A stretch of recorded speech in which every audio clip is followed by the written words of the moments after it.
The Florida Senate has passed the anti-riot bill. Ron DeSantis is expected to sign it sometime next week. And the bill is considered controversial because, of course, the left and Democrats think it stifles free speech, whereas it actually increases penalties for a lot of riot-related activities. So, hey, maybe it's a good thing. A lot of people are sick and tired of the far left, Black Lives Matter and Antifa, going around smashing things, rioting nonstop, and they keep getting cut loose. But there are some drawbacks. I mean, the things they're doing are already illegal. And if many of these people aren't being prosecuted, then maybe the problem is the DAs aren't prosecuting the law. So we're going to talk about this. But I also want to get into, as this is the week of the Chauvin trials come to an end, and now the trial itself has effectively come to an end to the extent that the deliberations begin next week. And there's an op-ed from Fox News saying that Chauvin's lost. The state has proven their case. And we're going to have to go and we're going to have to go through this because I think that's absolutely not the case. And I think one of our guests actually agrees with that. We've got Will Chamberlain of Human Events. You want a quick introduction? Sure. Will Chamberlain, I'm a lawyer. I'm the co-publisher of Human Events and run the opinion section. And I'm also senior counsel at the Internet Accountability Project and the Article 3 Project. Does that have to do with stopping censorship? Exactly. Article 3 Project was getting Trump's judges confirmed. We were big in the Kavanaugh fight. And then Internet Accountability Project is still ongoing, and that's big tech and censorship and all the things. We're working on something in that area to guarantee access to platforms and create an open source networking thing. So cool stuff. We also have Jordan Lancaster of the Daily Caller. Hello, I'm Jordan Lancaster, reporter at the Daily Caller. I've covered the riots, media, pretty much a wide variety of stuff. So happy to be here. Awesome. We have Ian Crossland. Sup, of dudes? Shamanistic DMT Trips. Holler back at your boy. Ooh, all right. Crossland up in the house. I do like DMT trips, by the way, Lydia. Okay, that's fair. I believe that, and that's IanCrossland.net, right? It is, yeah. I was thinking of something last night. I came up with a brilliant pun about Ian Crossland. You can find him at Ian Crossland across the land. No joke. I'm a genius. You're very welcome. funny. I'm sorry. Very for droll. accolades. Thanks, Very guys. Did you get close up on Tim's face? Back to Tim. Hey, before we get started, go to timcast.com and become a member to get access to exclusive segments for members only. We are building up the site. We're going to be launching a lot of really cool things. We got some sitcoms we're potentially going to be funding. We're going to be doing a new show on paranormal, weird, murder, mystery stuff, and we're going to bring on writers to produce that content. And we're going to have general news, commentary culture, probably films, probably documentaries. Like, we're taking this thing all the way. It's going to be a big digital media empire. With your help, that's the direction we're going. So if you like what we do, then become a member at timcast.com. But don't forget to like, share, subscribe, smash that notification bell, and, well, smash the like button. I guess smash the notification bell as well. But if you're listening on iTunes, Spotify, or Google, or whatever podcast platform, leave us a good review. Give us 5 stars. Tell all your friends how awesome we are, because that really does help. Let's jump into this first story. And this is it's kind of a crazy story, I suppose. It's either really, really good, unless, I guess, you're a Democrat, then you're probably really angry about it if you're a Black Lives Matter protester. The Florida Senate has passed the controversial anti-riot bill pushed in the wake of Black Lives Matter protests. Governor Ron DeSantis championed the legislation and is expected to sign it as early as next week. One of the things it does that Democrats are really mad about is that if you are in your car and a group of protesters are in the street and you're trying to escape them, you are immune from civil liability if you drive through them. So it's, you want to make sure you get all that context in there, but they're freaking out because they're trying to make it seem like they're granting immunity to people literally slamming the gas and like crashing into people. That's not the case. But there are a bunch of other provisions that make certain things a felony. Now, I'll say this because I'll need your help on this one, Will. Mm-hmm. I tried looking up what the bill does specifically, like a breakdown. Unfortunately, if you go to right-wing sites, they tell you very specific things like this becomes a felony. Certain left-wing sites say very biased things. And reading through it, it's like, I don't know how many, it's not that many pages, but it's very poorly written. Mm-hmm. So can you give us the gist of what this anti-riot law does? Sure. Well, I actually found like their summary. I went to the Florida legislature and got an idea of what they're doing. I think the biggest thing it does, it's really, first off, there's a lot of enhanced penalties. So if you're, committing one of these crimes like inciting a riot, participating in a riot, there's like a mandatory minimum for assaulting a police officer now of 6 months, for example. It also means that if you're participating in a riot and you get arrested, you can't get bailed out before you appear in court. So it's like the sort of in and out. I think that's a great one. It has this anti-defunding the police provision, which essentially makes the state, before a city wants to defund its police, it needs permission from the state government. It looks like it This is an interesting one, and I think this is the one that has to do with the whole the defense about, like, if you run someone over. It says it creates an affirmative defense in a civil action arising from a riot if the plaintiff's injury or damage was sustained as a result of participating in a riot. So that sort of shuts off any sort of lawsuits by rioters. Like if you're in a riot and you get assaulted or something. So it's actually beyond. So the Democrats were the ones framing it as though you could run your car through them. Right. But in actually, it's much broader than that. Like, well, it's civil liability too, right? Like, I think that's a good example, right? You're participating in a riot, and I don't actually know the extent of this affirmative defense. I'd actually need to read it, like, how far that goes. But the basic concept: if somebody is escaping, you don't have the right to sue them because you are participating in a riot and they were trying to get out of it. And they. Why do we need a law for that? If you're committing a felony and I'm trying to escape, why am I liable for this? I mean, apparently, I think it's good to just make it really clear, actually, because people, one of the things, I have a very strong view about people stopping traffic. I consider, that should be false imprisonment. It should be treated as a very serious crime. I really disagree with you on that one. I think protesters stopping traffic, it's like straight to jail, everybody, and throw the book at those people, because it's incredibly selfish. There are people who are trying to just get to work, go to their jobs. Ambulance. It's incredibly scary, right? You're just like, you're at the mercy of this mob. And it's the most selfish way to protest possible. It's completely indifferent to, like, the amount of time and energy you're taking away from everybody who's blocked. You're just deciding you're more important than they are. That becomes a felony, right?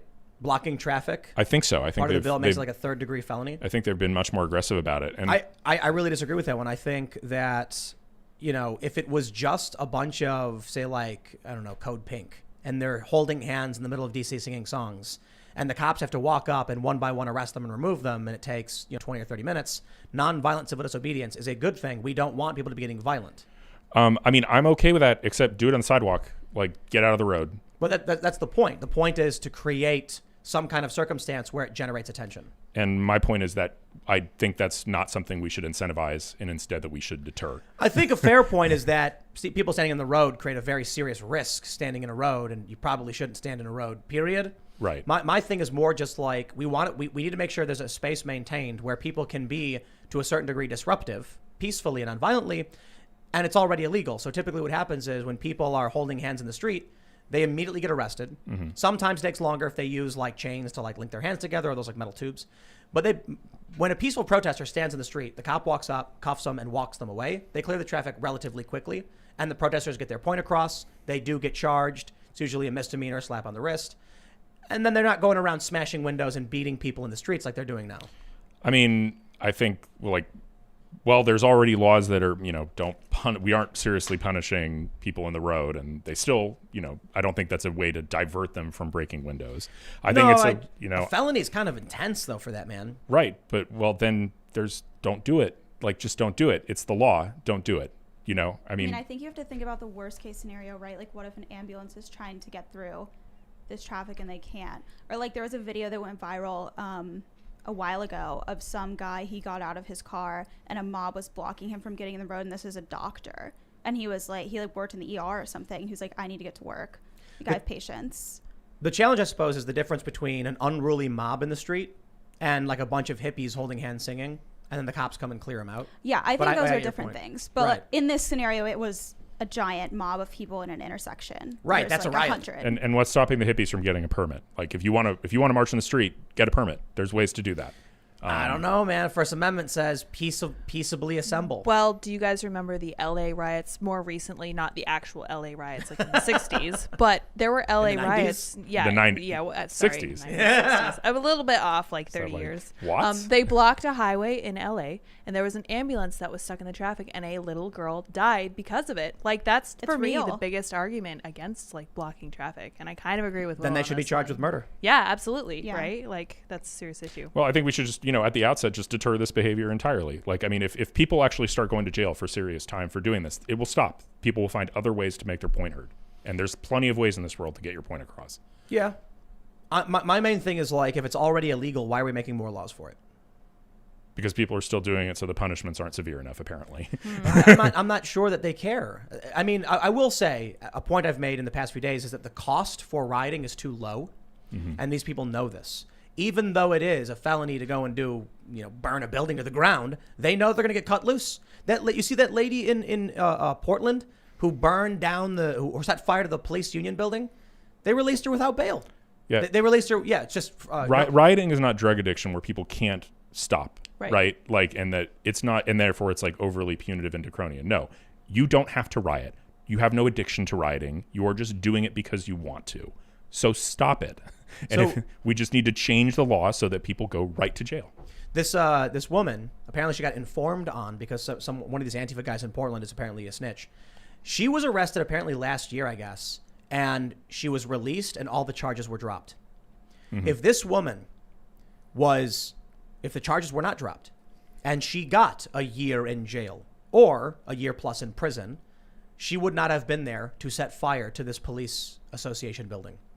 They cut her loose, dropped the charges, and they knew she was a violent, terroristic extremist. Then she goes and does it again. And what happens? She gets, I think it's 5 felony charges. Wow. And they release her without bail on her own recognizance. I think that's called, right? Right. And I mean, the beauty of doing this in, conservative states, there's a lot of blue cities, and there's still blue cities in Florida. But all of a sudden they've got, the state attorney general can come in and tell them to knock it off, right? Right now, Oregon is totally dependent on federal law enforcement and the FBI run by a Republican administration at some point in the future. Otherwise, you're just SOL. Yeah. I like the you can't get released until your first court hearing. You're caught in a riot. Mm-hmm. There are challenges about this. Typically, my thing is Blackstone's formulation, the presumption of innocence. It's really difficult to... You might be walking through the wrong place at the wrong time, and they'll charge you with being in a riot. And then, what then? Right. Well, I mean, I think the right answer is to really reduce the number of riots. Like that. Let's start there. If we just reduce the number of riots, then that also reduces the number of people who are randomly walking through. It makes police's job a lot easier. Means they can focus on combating crime in their cities and not have to send these huge forces of people just to deal with unruly rioters. So when I asked about why make new laws if it's already illegal, you said something to the effect of the punishment must not have been severe enough. Right. Like if it's still happening despite being illegal all the time, we are not deterring it sufficiently. Because the district attorneys aren't prosecuting it.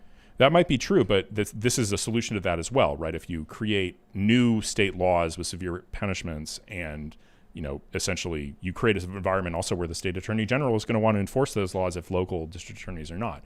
And that authority, I'm pretty sure, is always there. So long as at the state level. I guess my bigger concern then is one of the statements made by Democrats is that this is going to be disproportionately used. It's going to be biased. It's going to be used against them. They're half right. I think if you look at the evidence, they've consistently, the Black Lives Matter, the Antifa, have consistently gotten away with serious violent extremism. I mean, how many people died in the riots or peripheral to the riots of last year? It was like 30-something. 30-something, Yeah. There were 19, I think, deaths directly related, and then peripheral deaths like people in ambulances that couldn't get to the hospital and stuff like that. These people have gotten away with it. I mean, Kamala Harris solicited donations to get these people out of jail. Joe Biden's staff donated to these funds to get these people out of jail, and then people voted for them. Then you look at the people at the Capitol. There's one lady, apparently the door was open and she had no idea what was going on until she walked in, dumbfounded and bewildered like everybody else. And now she's in solitary confinement facing like 40 years in prison. Yeah, I mean, that's the status quo. The left gets off a lot easier. And that's not all about like selective prosecution. That's also about 50 to 60 years of leftist organizing infrastructure and protest infrastructure still existing. I mean, The National Lawyers Guild, they're still around. And in the 70s, they were hiding terrorists, right? Weather Underground terrorists. And it's amazing when you actually read about what the 70s Weather Underground did. They were bombing all over the place. And they just got 6 months. They got like probation. Who was it? When they finally, they were fugitives for 10 years and they finally turned themselves in and got probation. Who was Weather Underground? I've heard of them a lot. Bill Ayers. So Weather Underground came out of Students for Democratic Society, a radical left-wing student group. After in the very early 70s, they made the decision that we need the revolution is coming, and so after they went to a big protest in Chicago and a bunch of them got indicted on various rioting, assault charges. A bunch of them, instead of returning to face those charges, they went underground. Which at the time just meant, well, okay, I'm not going to show up for my court date. I'm not going to be a fugitive, and I'm going to go get new identity documents and just live under the radar and not be employed. It was much easier to do then because it was just easy to get a fake ID. No internet. Right. So that was and so there was a group, it ended up being about like 150 left-wing people, and they started out, apparently there was a plan to actually go after and set off bombs at an army base while people were there. That failed, and ultimately a bunch of them killed themselves in a bomb accident in their own townhouse. Wow. And then after that, they decided we're only going to bomb things symbolically. But they were, there was a bombing campaign all over the place where they would just set off bombs and, energy stations and random places to make a political point. So we have decades of that infrastructure and the remnants of that still exist today. Yeah. So when it comes to this new law, how long until a Democrat wins Florida? Assuming they do. Maybe it swings back hard the other direction in the next few years. Maybe not. It was fairly close this time around. Democrat takes over, and then all of a sudden the Republicans find themselves with a boot on their face. Well, it's possible, but I think Republicans generally don't riot, and one of the things I said about January 6th is the reason they were even able to get into the Capitol is because Republicans generally don't do that. So they weren't prepared for it. They weren't. The Capitol Police weren't prepared for it at all. They were really understaffed. What if a right-wing group decides to march around and they got flags and they find themselves marching in the street, and all of a sudden they're all committing felonies and they all get locked up? Don't do that. The law says don't do it. Obey the law. But if you're a regular person and you're coming out waving your flag, you're on a street corner and everyone's cheering, and then you start marching and then you're in the street not realizing what's going on, you don't know the law, and then all of a sudden they're like, "Thank you so much for this law." That 50-year-old grandmother is now a felon, and they lock her up and they put her in solitary.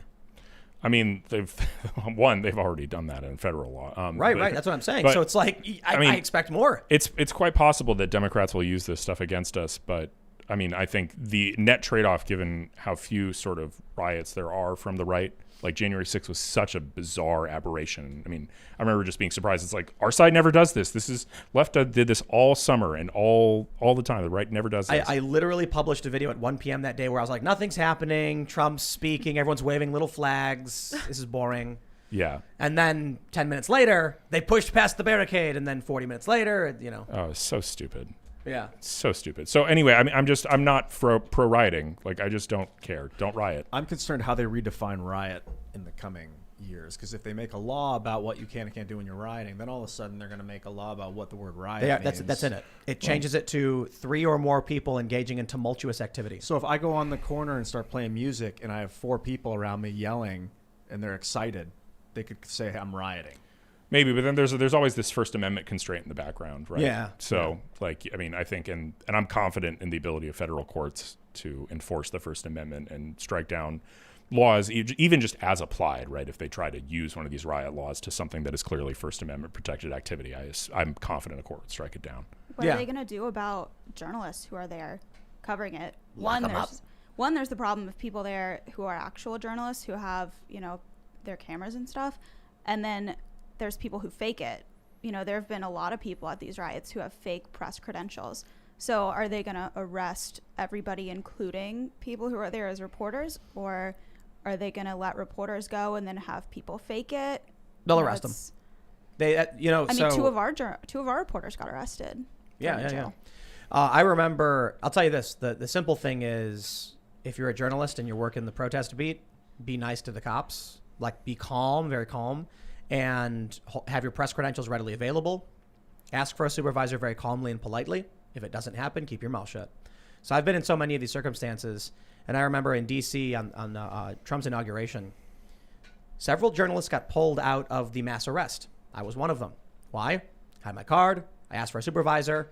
The guy came over and said, "You're under arrest." I was like, "Just want to let you know I'm pressed." And he goes, "No, doesn't matter." I was like, "You got it. Just letting you know." He came back later and he looked at some journalists and he was like, "You come with me, you come with me." And I was like, yo, no, come with me. He pulled us out, showed me your card. He said, "All right, you guys are good to go. Sorry about that." Some other journalists were in the crowd screaming at the top of their lungs, "You mother effer, you can't arrest my journalist!" And they went to jail. And then they had all of the activists cheer them on and they came out, and these people are hardcore activists. That's why they're screaming at cops and they're angry. So as part of the job, you're not supposed to get arrested, but you get arrested. A real professional journalist, in my opinion, gets arrested and they grumble about it and they keep their mouth shut and they let their boss know the moment it's happening if they can. They say, they'll yell to someone, "Tell, Channel 5 I'm being arrested," and then they'll peacefully put their hands behind the back and then go through the motions. And then when the station will call them, the police usually say, "Okay, you're free to go." But when you scream in their faces and start a fight, then you get locked up. If you're screaming at the cops and starting a fight with them, you're probably not a real journalist or a real reporter. Yep. I think it's fair to say. We defend the act of journalism. Someone becomes a journalist the moment they're engaging in journalism. But if you combine at any point the act of journalism with the act of rioting or screaming at cops, now you're an active participant. You may be an act of journalism, but you're also, I'll put it this way. The First Amendment says peaceably assemble, meaning if you violently assemble or illegally assemble, then you're not peaceably assembling. Illegal is where it gets interesting, and there are probably case law challenges, but the general idea is if you're not breaking the law or putting people at risk, you're probably fine. The same thing is true for if you're engaging in an act of the press. If you start acting violently, the press is implied that you're being peaceful. If you're now throwing bricks at people and filming it, that's not journalism, I think it's fair to say. If this were to Filming yourself throw bricks is not journalism. This is in Florida? Is this where this is? Yeah. Yeah. But there's like I think 13 states that have the same bill. So if it went through, then would a journalist who steps onto the street be committing a felony? Doubtful. Well, they could charge it, but I don't think it would fly.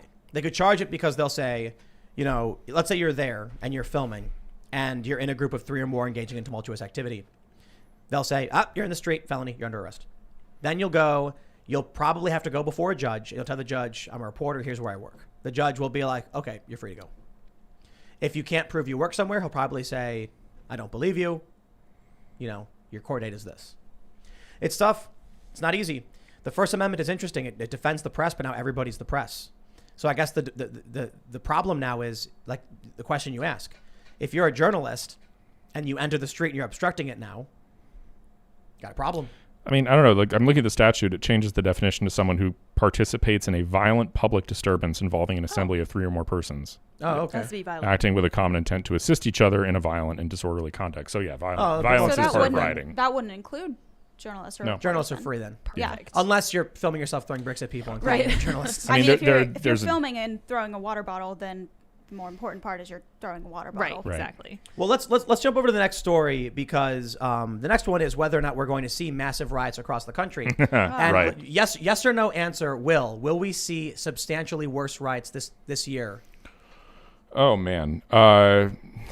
Okay, substantially yes, no. worse? No, I won't say substantially worse because they were real bad last year. You so don't I think it'll su- be worse this time? No, I think the police will be better prepared. Seems like they've been better prepared in Brooklyn Center. Do you think there will be riots? Yes. All right, we got this story from Fox News, which I found. I'm sorry, I laughed when I saw it. Greg Jarrett says Derek Chauvin prosecutors meet the burden of proof in trial. What? And he opens by saying defending the indefensible can be futile and fatuous endeavor. And then he talks a lot about stuff, blah, blah, blah. At the end, he says, it is never easy to reach a decision unanimously when presented with conflicting testimony as noted herein. Jurors tend to resort to common sense and wisdom grounded in their own life experiences. In this case, the great weight of the evidence favors the prosecution. It has sustained the burden of proof beyond a reasonable doubt that what Derek Chauvin did was not only wrong, but criminal. I can't believe that's true, based on everything I've seen so far. And I'm curious, Mr. Lawyer, if you agree with Greg Jarrett that the prosecution has met the burden of proof, proving that Derek Chauvin was not only wrong, but criminal. I don't think they've proved causation beyond a reasonable doubt. I thought Dr. Fowler's testimony was very reasonable. There's just a lot of potential alternate causality here. I mean, the guy had a 90% blocked heart artery. He had 11 nanograms per milliliter of fentanyl in his system, along with methamphetamine. And I think it was 5.6 of norfentanyl, meaning metabolites. Yeah, metabolized fentanyl. I mean, and you had the testimony about him sleeping in the car and had to be roused. He decided to fight with the officers and have this huge adrenaline spike. That could have been a heart attack.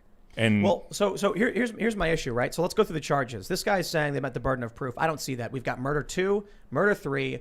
We've got manslaughter in the 2nd degree and assault in the 3rd degree, which is the murder 2 they're going for is the felony murder rule, correct? Mm-hmm. So that means they're arguing that Chauvin did not want to kill George Floyd. Yeah, none of the charges require intent to kill. That's the key thing to understand, right? They're going for unintentional murder 2, depraved heart murder 3, which is also unintentional, and then involuntary manslaughter. So that's all. None of that requires intent to kill. So that's why they didn't spend any time proving it. There was a point in the trial that I've brought up several times where the defense cross-examined the state's use of force expert from LA. And based on the continuum chart, it's the continuum where it shows like passive resistance, which is, going limp or, not standing up. active resistance, which is fighting, and then active aggression, where you're like shooting at somebody. In the category, this guy said, in this continuum, the defense expert witness, the prosecution's expert witness said George Floyd was actively resisting. Mm-hmm. Right next to it, it said like electro whatever, force compliance or whatever, which is a taser.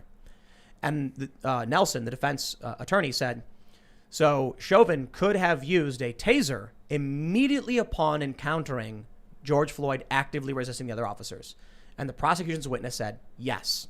And he goes, and then Chauvin chose a lesser force option of restraint instead. And the expert witness for the prosecution said, yes. That to me right away threw everything out the window.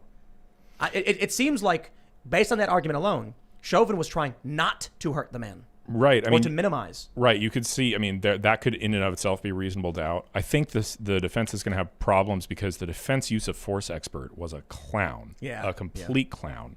The attempt to say that it wasn't a use of force to hold the guy on the ground because, it's a constraint position. So there's not even an inquiry as to whether or not the force was excessive. I thought that was, it was indefensible. It was revealed on cross to be indefensible. He basically retracted his entire opinion. Within 5 minutes of cross-examination. So that was really bad. And I think it was a huge missed opportunity for the defense because I think you're right. There were the defense use of force experts, plural, had conflicting testimony. You had the LAPD guy saying that holding somebody in the prone position under the circumstances was justified use of force.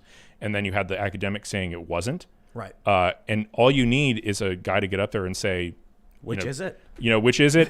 But just you have your own defense expert who says, look, under the totality of these circumstances, this was a justified use of force, rather than trying to say it wasn't a use of force at all. You just say, given the resistance and given the fact that they thought he was going through excited delirium, it was reasonable for them to hold him on the ground and try and just restrain him and prevent him from moving. And that's what they were doing. The crazy thing to me is that they're trying to claim that Chauvin murdered Floyd, that he was the cause of death, but they can't even tell us definitively what the cause of death was. Right. They say that it's 100% low, positional asphyxia. Well, they changed their position. Who? Initially, it was that it was pressure to the neck, cutting off oxygen to the brain, and then apparently because of one of their own experts testifying about how the knee had moved, they switched it up to saying it was, pressure resulting in low respiratory function. Yeah, the weakest part of, so Tobin says it was both the knee on the back and the holding him in the prone position, and then also the knee on the side of the neck at times, which to me honestly doesn't make that much sense because I don't know if you've done this, but this isn't near your airway, right? The idea that a knee on the back of the neck would close your airway just doesn't make sense. Is that what he said? Close your airway? Right, it would lead to your airway closing. He's a breathing expert, I guess, right? Right, he was a breathing expert, but and the defense expert said there's no literature on this. And to me that was a moment of you're saying he choked via that, and then the positional asphyxia thing. The Fowler was able to suggest pretty strongly that the guy who came up with the idea and wrote about it said it really only applies to people who are obese because you're pressing their gut up into their lungs. Right. It doesn't apply to people like Floyd, who was quite 6'6", 230, but very lean. What is the argument, the closing argument from the prosecution going to be? Could you even predict it? The closing argument is going to be unjustified use of force means it's assault, so that's murder 2. The knee on the neck is so egregious and appalling that means it's murder 3 too. And then he died of positional asphyxia. Dr. Tobin said he did. Listen to him. And the other guy's not credible. He was paid. Something like that. They had one of their defense experts. I think a couple of their experts were paid as well, but sure. Yeah, sure. And I don't think being paid in the circumstances is I don't think it makes you more or less credible. The fact that you're volunteering and wanting to try and put a guy in jail is weird. I agree. Yeah. Having this guy be like, I want to fly out here and then come and speak so that I can, make my... the prosecution team, they had Neil Katyal. Do you know? I don't know if you guys know Neil Katyal. He was my former criminal law professor. He was former acting solicitor general of the United States. Wow. He was serving on the prosecution. He was they brought him in for motions practice, right? To argue some of the legal points. He would zoom in and argue them. And so you've got Eric Nelson, the random criminal defense attorney, arguing against Neil Katyal, who argues more Supreme Court cases every year than any other private attorney. Wow. Just why? And the prosecution team is also mostly private attorneys. What? So Blackwell. The bald black guy, and then Schleicher, who handled a lot of the other cross examination. Both of them are private litigators. that Keith Ellison brought in to handle the case. There's only like one man. state prosecutor, the woman with brown hair. She was the only prosecutor who's actually a prosecutor in her day job. They overcharged Chauvin. Yeah. They should have gone with what, manslaughter? I think Mantu is the correct charge here. But you don't even think he'll get that? I don't think he'll get that, because I think at the end of the day, there's going to be a juror who says to themselves, I don't know how he died. Yep. That's reasonable doubt. But even if the juror's like, I think he most likely died because of the knee on the neck, that's still doubt, right? Right. He could still he still gets off in that case. Like you know, and that's going to come up. That the closing's going to focus on that. I guarantee you, the defense attorney is a smart guy. I guarantee you that defense attorney knows he's in a lot, I guess, deeper water on use of force than he is on causation. Yeah. And he's going to drill down and be like, unless you are 100% certain that Chauvin died of positional asphyxia, not guilty. Yeah. Right? Floyd. Do you think he'll bring up? I think, didn't Cahill mention in September it looked like Floyd swallowed pills? There was a tweet I pulled up from like a local journalist. Yeah, I mean, and there were pills in the back of the squad car with his saliva on them. The speedball, a half-chewed speedball found in the squad car. Yeah. So I pulled this up. There was a tweet from back in September when they were setting up the case, where the judge said that it looked like in the photos Floyd had swallowed pills. Mm-hmm.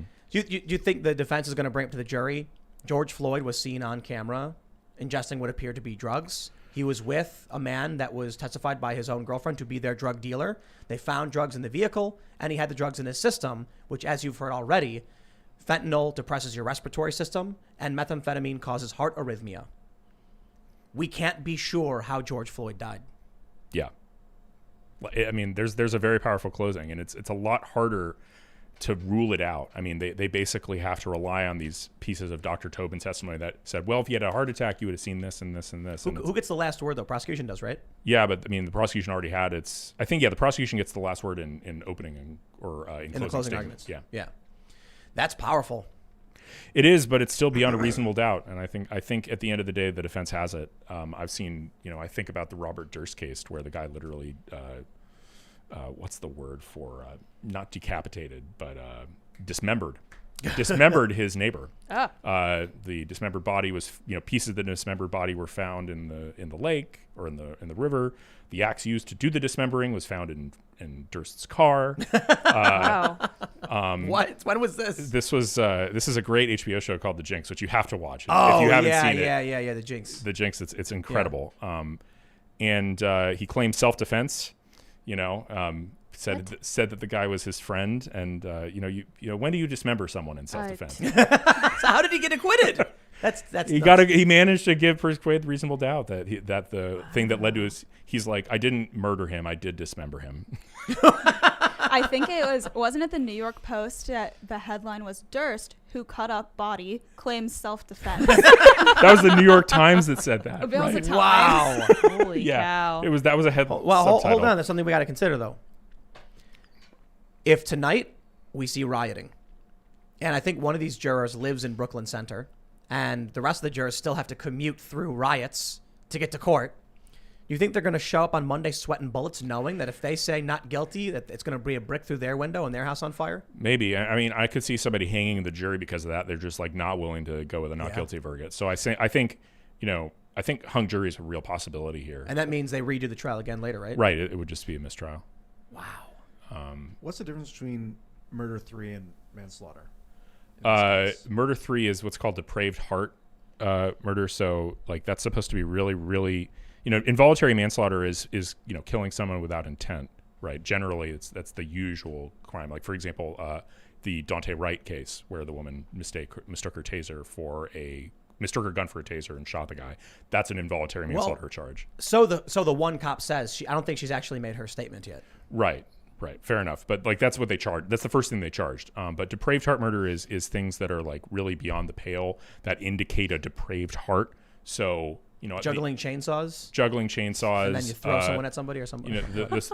I think I read that the classic case in black letter law is two people are playing a modified Russian roulette where they're shooting. There's one bullet and a revolver, and they're shooting each other, and finally one of them died, and they're like, okay, that's not involuntary manslaughter, even if you didn't have intent to kill. Right, that's I see. So beyond the pale. So weird. But it's not supposed to be that common. Third degree murder is not supposed to be that common. And So what they're claiming that he was like in his mind he was like, I don't want to kill him, but man, I hope he dies. Like, is that kind of it? Something, or like I don't care that I'm putting my knee on his neck and suffocating him. Even if I'm not trying to kill him, I don't care that I'm inflicting this much pain. Weird distinction. It is like doesn't even matter. Yeah, I mean it's just it's there so that sometimes things that are really beyond the pale can get more years. The prosecution's own witness, I think more than one, testified that the position Chauvin was in was a ground control technique that they actually train. The Brazilian Jiu-Jitsu guy said, yes, that's a ground control technique. So it's like, what? I'm sorry, man. Look, nobody wants, well, I should say most people don't want anyone dying, right? There's a faction of murderers, I suppose they exist, and depraved individuals. That's why we have murder charges. But, I mean, nobody wanted to see anybody die in the Dante Wright case, in the Adam Toledo case, and George Floyd. But the cop shows up. Chauvin was told it was a priority 1, right? That means sirens, rush in, guys actively resisting. He shows up and he sees Floyd resisting, and he chooses not to tase him. I'm going to restrain him anyway. I'm going to use a ground control technique. Everyone's screaming in his face. One guy's an MMA fighter, and he's being held back by someone else. That was one of the most amazing things to me about the case. This guy who's an MMA fighter testified. He put him in a blood choke.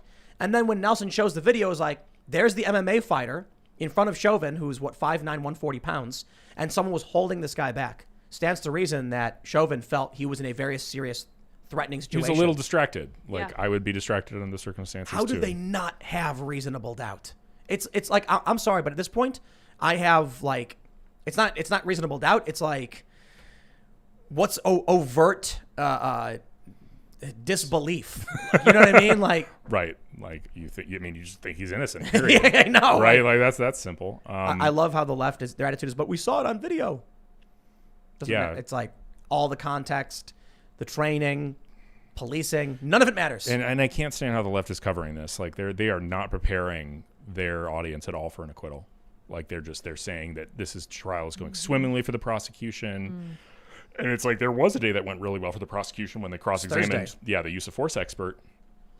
But every other day, I would say, for the prosecution has not been that great.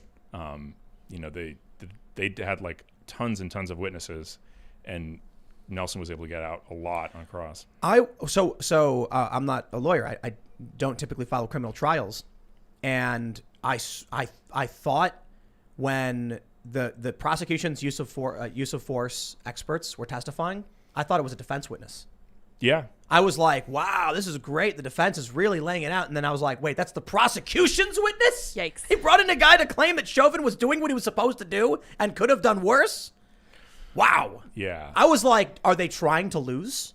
Or, I can't remember who it was that we were talking to that said, there's just no case.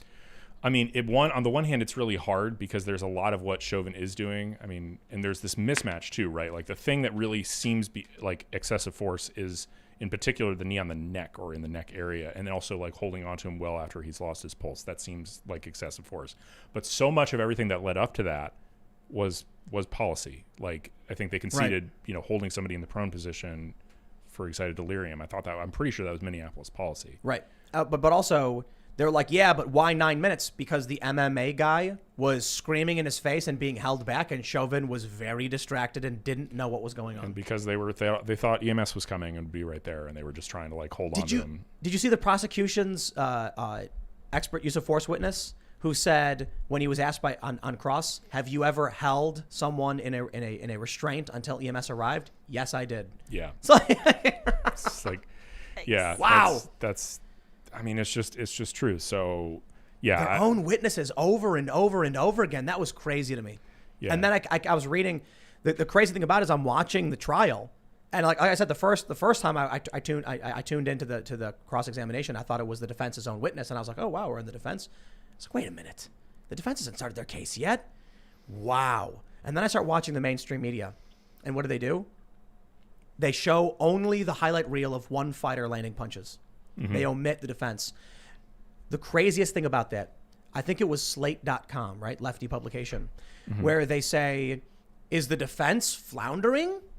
And then I see these articles where they're like, the defense is helpless. And I'm like, when your commentary is derivative of biased news sources and you don't double check, you write opinions that are based in just not nobody reality. was watching cross. I remember we were watching, I think, CNN a couple days ago during the defense witnesses, and finally their analysts were talking about cross-examination and how like they were able to ask questions and things like that. And I'm like, I realized you guys haven't even talked about cross-examination yet. Yeah.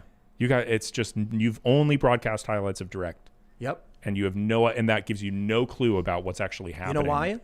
In the case. These people have invested everything in the resistance, in Donald Trump. That's why there are still these YouTubers and there are still these news outlets that are writing about Donald Trump today.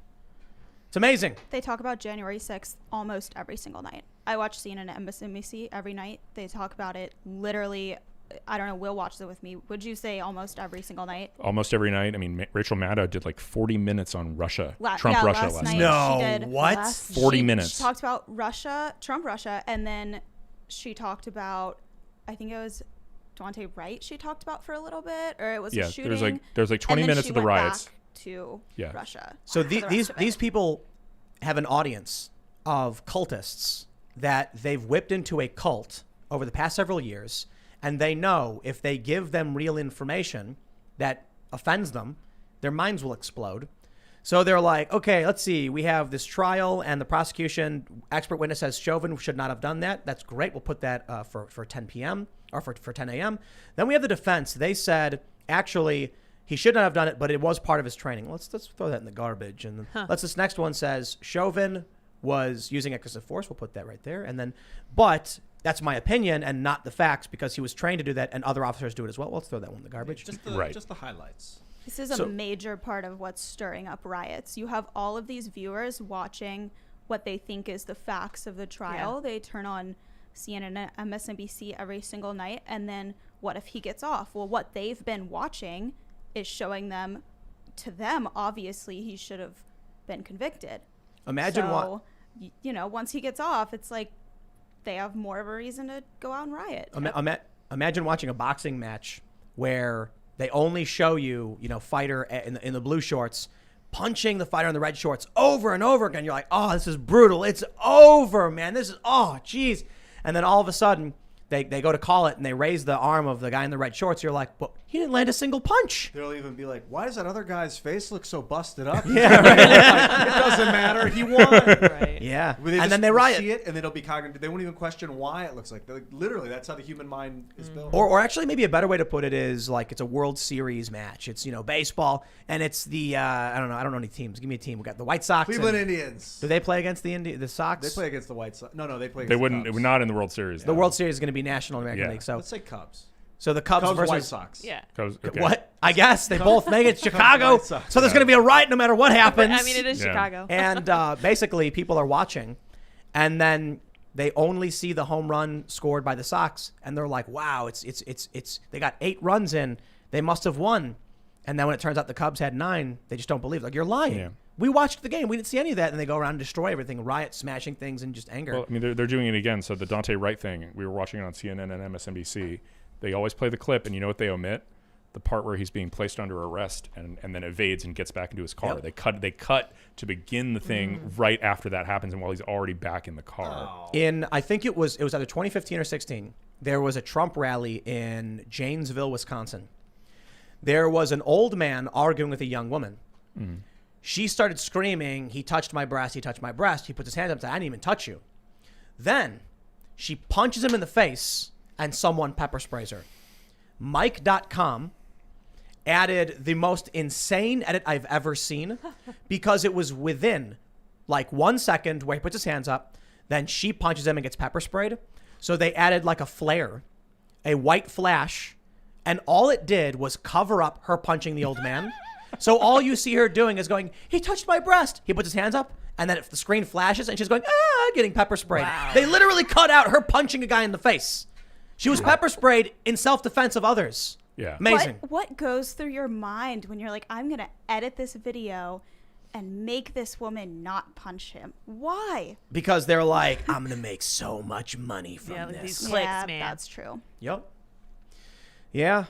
I don't know. It's so dangerous. That's public perception. That's like the media that. landscape. I'll tell you what this results in. Let's jump to this next story because this is what we can expect right now. So we have this anti-riot law come up. We got this Chauvin trial, and we think there's going to be riots.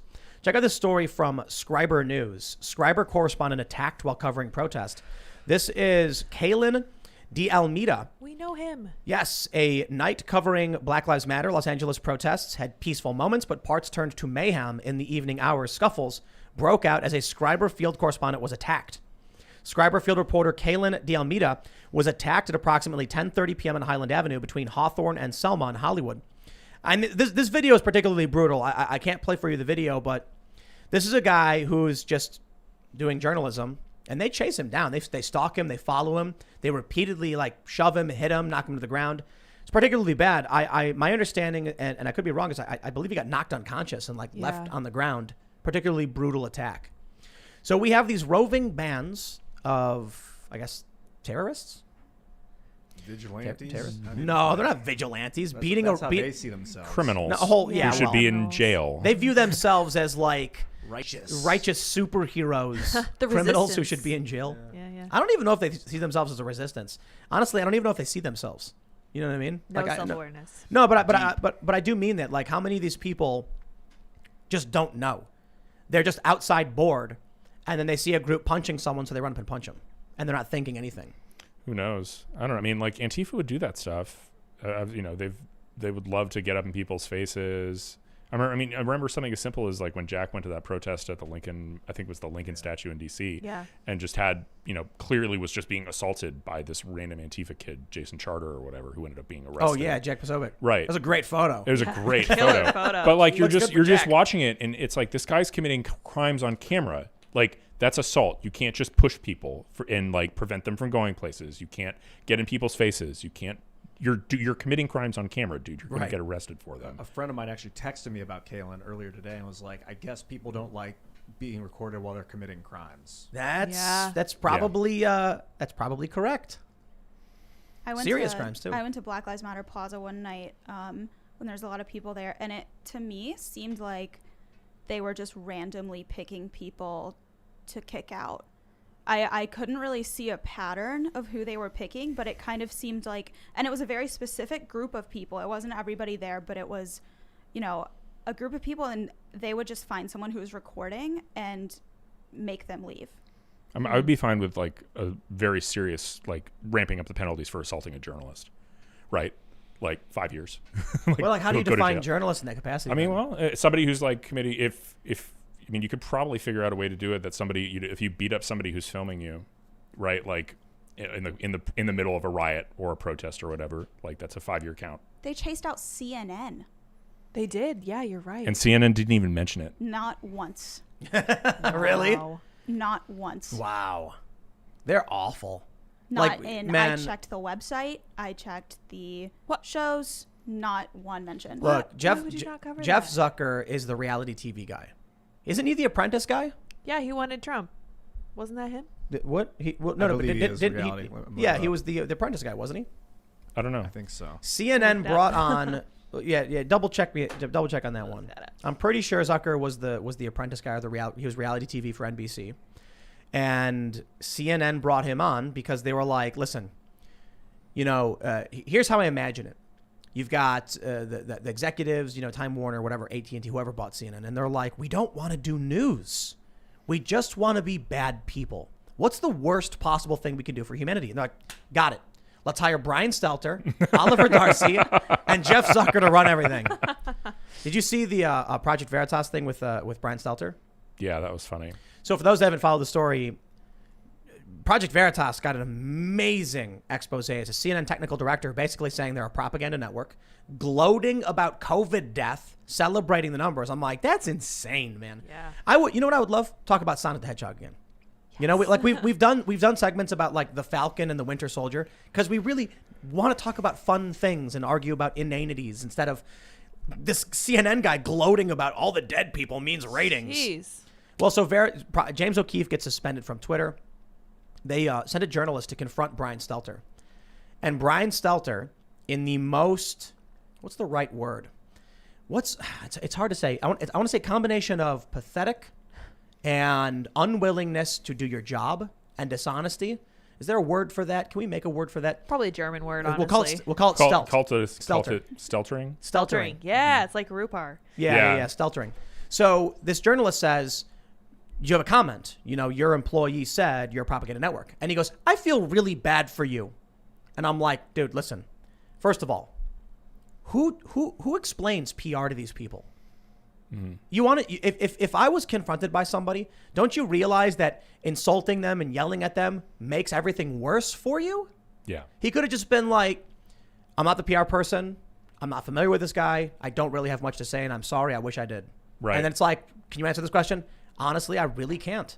Right. I respect that you're doing journalism. I'm sorry. I have nothing to... Talk to the networks. Network has a PR arm. You can talk to them. I'd just be like, comment on the record. I'd be like, look, you know, I don't really know this guy. He doesn't work on my show. I'm not familiar with his opinions. I disagree with them. I appreciate you guys are trying to get to the bottom of something you think is malfeasance.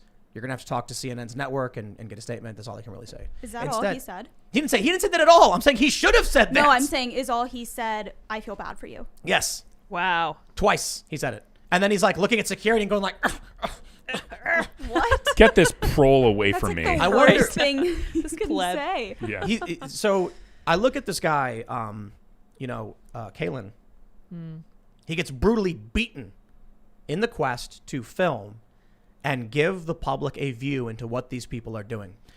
In the process of being beaten, he's still done that. He's shown, the country and the world who these people really are. I love how the activists like to say the whole world is watching. They usually chant it a whole lot. They don't really chant it all that much. But the world is watching, and they can see these people for who they are. But you won't see that. You won't learn these things on CNN because Brian Stelter is too busy complaining about Tucker Carlson's opinions. Opinions he's allowed to have. Opinions that are decently influential. Opinions that only passively affect policy. And that's his show. That's CNN. You have these people at CNN who brag about being liars, manipulators, fearmongers, and they're millionaires for it. I can't stand that guy, Brian Stelter. And there are not a lot of people I can't stand. I'm pretty open, but like Mitch McConnell and Brian Stelter, I can't stand. That's a weird combination of Weird. names. How are those guys in any position of power? Only by name recognition? Did CNN stelt that guy up? Did I they? have no idea. Well, I mean, look, for Mitch McConnell, growing up as a young turtle in a sewer who was exposed to the ooze. Oh, he got the Radiation. mutagen. After Now he I was, understand. retired, he went to a life of politics, and his notoriety as a Ninja Turtle really helped him. Though, and as for Stelter, little known that when the Ninja Turtles were doused in the ooze, someone had thrown some potato. potatoes into the gutter, and the ooze did that as well. I don't really understand. That's pretty much it. Yeah. Yeah. I don't take him seriously, but that's a problem because sometimes if you just ignore people and mock them, they become very Well, dangerous. it's like in a normal world, he would be like this fringe lunatic who'd be like struggling for any airtime. He'd be like Alex Jones. You'd see him and be like, oh, that's a horrible He disinformation. would be like Alex Jones, Right, like or treated like Alex Jones is currently Exactly. treated. That's Right. a better way to put it Right. because he is. Right, like Actually- no, right. Like I mean, if you That's force unfair me to Alex Jones. Exactly, I think that's a very unfair comparison. Yeah. And I'm sorry, Alex, I didn't mean to, but you mean dare he'd be compare you to Brian Stelter. ostracized by society? Right, he'd be ostracized by society. He'd be, struggling to even get work. He'd be struggling to stay on platforms because people would be like, "Wow, this guy's super dishonest and spreading disinformation constantly." And I feel that way constantly. Like, there's so many things that the left does, and it's like I just imagine if you were, I think about the kind of tightrope I have to walk to keep my platform, and I'm like, you guys can just do the most absurd you want. fake news. The Russian bounty story, like. Amazing. Election disinformation, right? Like if the right had something like that and it was revealed, everybody who promulgated it would have been deplatformed. Yep. Imagine how it works with the fact checkers. Imagine, I'll tell you a story. There was a guy, the AP published a story. There was some guy who took credit for some action.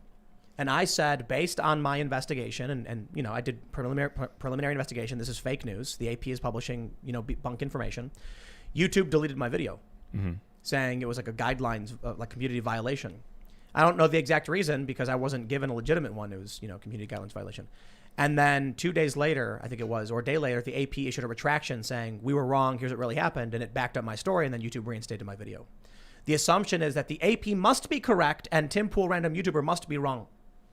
Meanwhile, we're the ones fact-checking the They establishment. call those gatekeepers.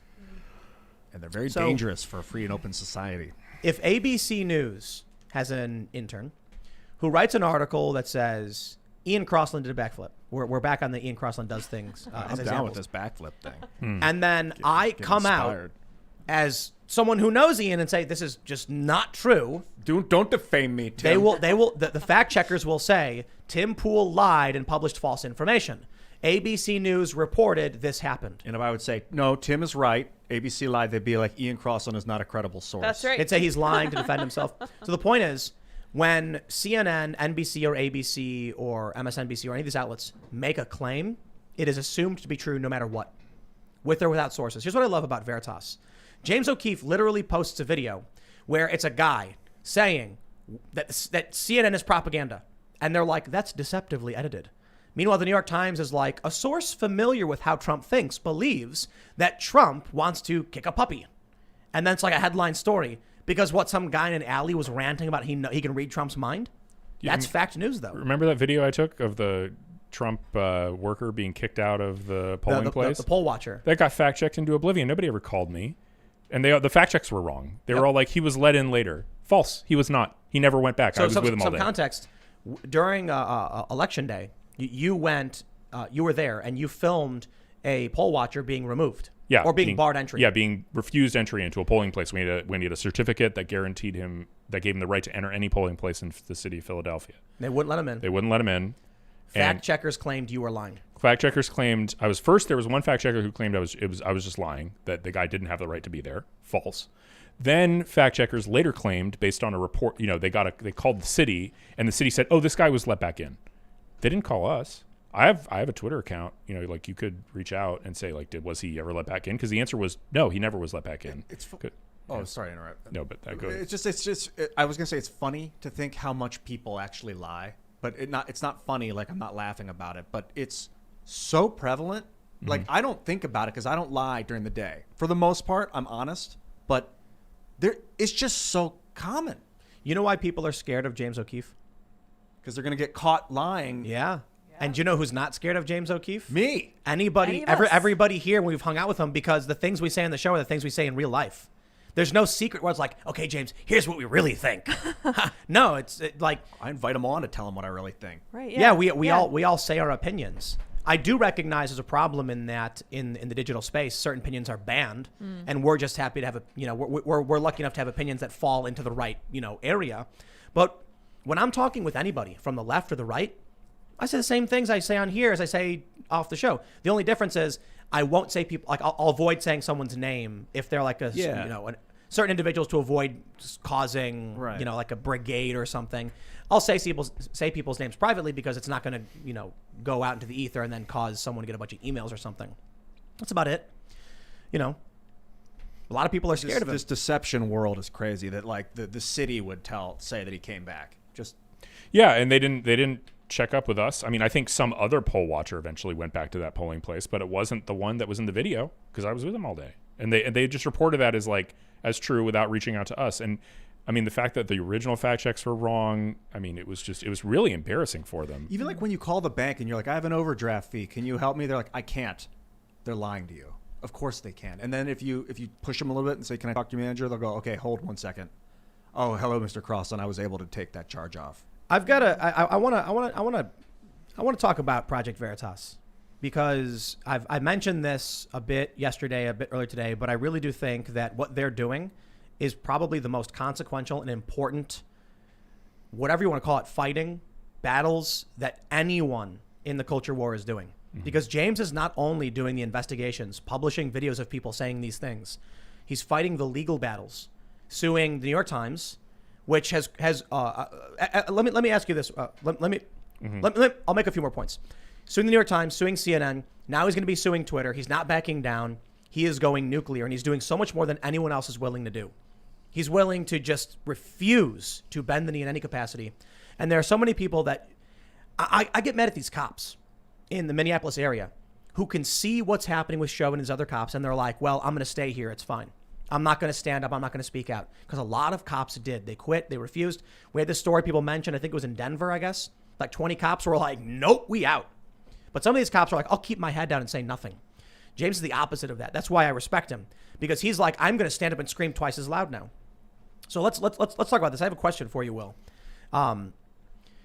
In the New York Times lawsuit with Veritas, the judge said, so the New York Times filed a motion to dismiss, saying that their reporters were making opinions which are unactionable.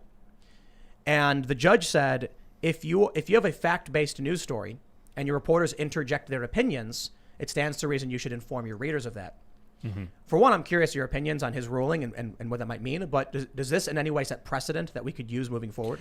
I mean, a New York State court opinion is weak precedent generally because it's a New York judge applying New York defamation law in a New York court. So, but it works for New York. It probably works in federal district court. It's also not an appellate court ruling, which it really, if you actually want like precedent that like binds future courts and really influences courts far and wide, a single state district judge is not going to do it generally. Yeah. That said, I think this could go up on appeal, and you could get an appellate opinion from the New York. Because I assume the New York Times is going to appeal this if they don't settle it, and I think it could be valuable there. I think it's just generally. I mean, it's a great opinion though, and it provides a sort of template for how to approach these things when the New York Times does this in the future, or any other outlet does it. I mean, that's a very persuasive point. Like, you don't get to suddenly claim you're an opinion outlet when you're writing a news article and then saying somebody is deceptive and misinforming people. I've had a lot of lawyers tell me this, that when a news article smears me, it's an opinion. And I'm like, how does someone claim to be fact-based real news, publish opinion pieces and get away with it without any accountability? Well, I mean, it's, even then, remember, he just got past a motion to dismiss. He's still got to prove actual malice. I mean, he's alleged it. And I think there was a circumstance where, for some reason, the timing of, in particular, I think it was the timing of this article and how quickly it went up. Right. It's like within 63 minutes. Within 63 minutes or something, that was what the judge used to infer actual malice and infer that they didn't even have time to try, and that they still published it anyway. The New York Times, I think they claimed that if you read James's Wikipedia, that shows that he has no ability to sue anyone at any point because he is so defamed. It's an interesting argument because I get it, right? The average person sees this and assumes all of these things are true and correct. So that brings me to the Wikipedia argument, where if Wikipedia is claiming that it's like, we got very serious problems right now. I guess the issue is James is like one of the few people going to war. Like, where's everybody else? I don't know how else you rally the troops. For just a little help, I pull up Bill Ayer's Wikipedia. I don't know if you guys can do that. Oh yeah, but like from the Weather Underground. This is the Weather Underground terrorist, right? Weather Underground terrorist. Excuse me, Will. Excuse me. Mm-hmm. William Charles Ayers is an American elementary education theorist. Oh yeah. And he was a leader of a militant group described by the FBI as a terrorist group. Okay. That opposed U.S. involvement in the Vietnam War. That's all they did? He is known for his 1960s radical activism. And his later work in education reform, curriculum, and instruction. Come on, Will. Oh, he is? That's what he's known for? They say Not James setting off bombs all over the country? And they say Apparently Project Veritas is a far-right activist group that engages in disinformation. You're talking about Enrique Tarrio, the chairman of the Proud Boys, a far-right neo-fascist and male-only white nationalist who promotes and engages in political violence. That sounds right, yeah. Right. Yeah. Like, Not setting off bombs, by the way. Right. Yeah. How many bombs has Enrique Tarrio set off? Zero. It does say in the next paragraph he engaged in a campaign of bombing public buildings, including police stations, the U.S. Capitol, and the Pentagon. Secondary. Wow. Thanks for bringing that to my attention in the second paragraph. Why doesn't it say William Charles Ayers is a far-left terrorist and conspiracy theorist who is most known for engaging in terroristic plots and insurrection against the United States? That would be pretty accurate. Yeah. Or at least, like, you got to have the same sort of neutralizing. Like, I mean, I've seen so many people on our side who have Wikipedia profiles that begin just like the one about Enrique Tarrio. Far-right's an opinion. It's an opinion. Saying William Charles Ayers is an American elementary educational theorist is a fact. You can argue some of it's an opinion, like what does it mean to be a theorist? But no, like he does that. Yes. You could also say he's a terrorist. That's also a fact. Also true. But if you said he was far left, far right, or whatever, they say self-described communist. You know why? Because calling him a communist could be an opinion. They say he was, a co-founder of the Weather Underground, a self-described communist revolutionary group.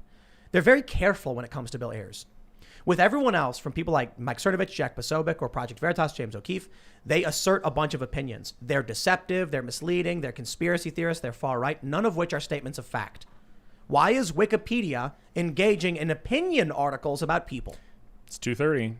230 is so broad. And I mean, this is actually one area where I think I really think we could do without 230. I mean, I think nuke it. or very much narrow it so that like Wikipedia, okay, it has its pages and people can access them if they want.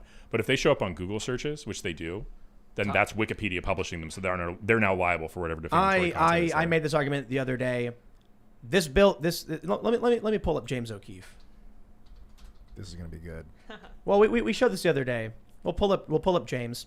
Is an American conservative political activist and provocateur. What's a provocateur? That's an opinion. Mm-hmm. What has he done that can be definitively stated as being a provocateur? He's a journalist. American journalist. He's an investigative journalist. Has James ever called himself a conservative activist? I don't think so. I don't think he's ever referred to himself that way. I don't think he's ever referred to himself as an activist. I mean, again, Here's Bill Ayers bombed federal buildings. Yes. James O'Keefe filmed people saying some things they wish they didn't. One's a far right activist. Yep. They're both activists in this respect. Yeah. But one is first off defined as being an education theorist. Mm-hmm, mm-hmm. So here's the point I brought up the other day. Wikipedia right here. This is whose name is next to this statement. Wikipedia. In a comment section for which Section 230 is designed, the username appears. On Twitter, your picture and your username appears. On Facebook, your profile picture, your name appears. On Wikipedia, it says Wikipedia, the free encyclopedia.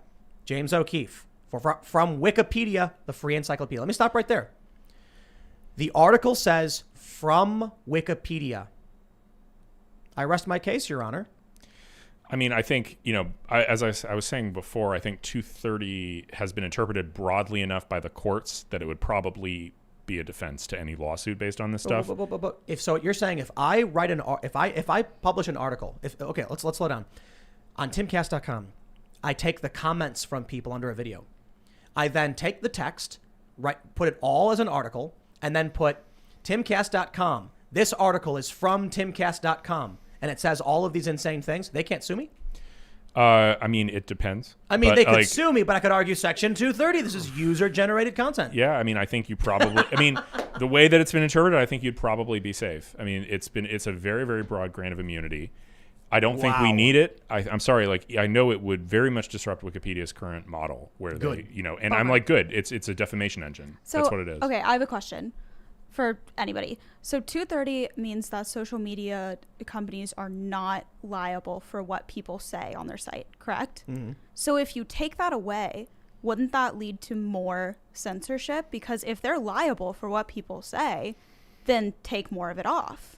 Theoretically, yes. Right? Yeah. It could mean that Twitter can't exist unless Twitter vets the people who are posting. And it might revert back to everyone having their own website, which might be something better. I mean, the thing that Ian and I have been talking about for the past, 3 or 4 weeks is people having their own websites with open source networking technology built in. So that if you have, humanevents.com, you can install this plugin, which creates a networking function where you can choose what to exclude from, people who are redirected. But it basically creates this recommendation system so that I'll say, I definitely want to have human events recommended in the networking tab of timcast.com. And it creates a social media function on my website. I mean, I'd be okay with just a narrowed 230 that essentially allows Twitter and Facebook to continue their current business model, assuming they knock off the censorship, and then also really puts the screws to Wikipedia, right? Because I think there's something particularly damaging about Wikipedia posturing as an encyclopedia that is authoritative, and yet it is just an engine of defamation. It's an opinion aggregator. Mm-hmm. But my main point is, the other day I was saying that if, I mentioned your username appears next to what you say. We say that's definitively from you. What Wikipedia does is it takes the opinions, literally opinions, framing and opinions of random people, but then it publishes them to a front-facing page that says Wikipedia on top.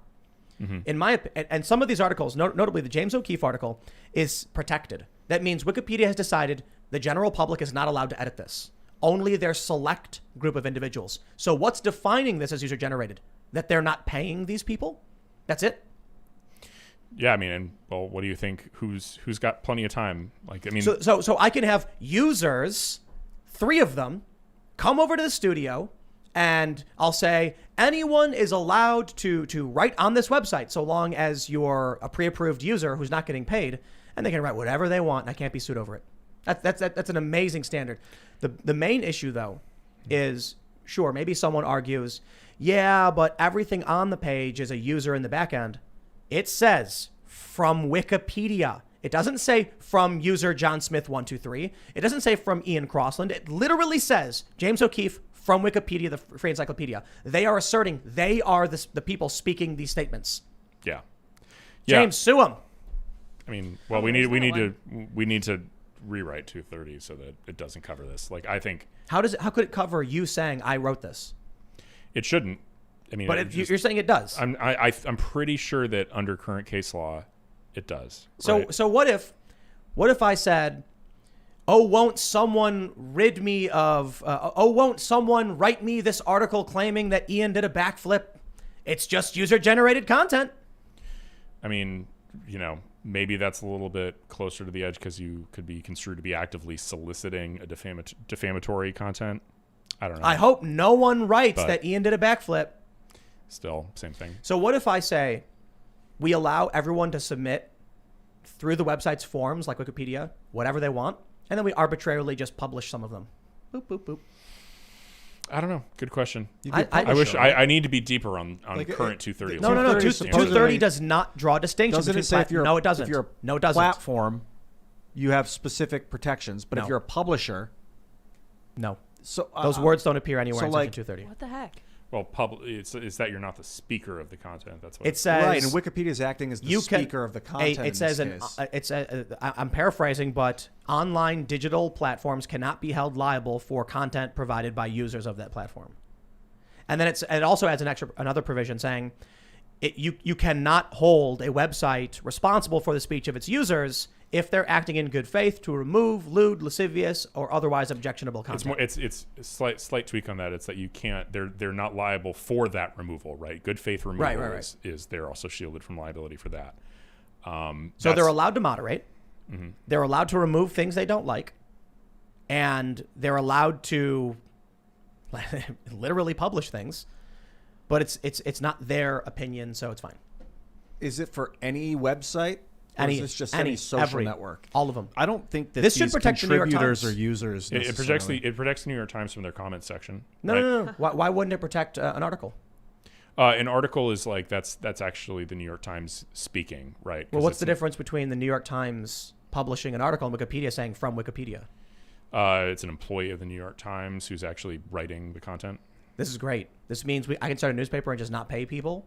People would love to write for me, and then I can never be sued. Well, I mean, you can just put the pages on the website and let people write, and not. Well, look, the goal is, like with Wikipedia, they put protection on these articles, so only their select people can make changes.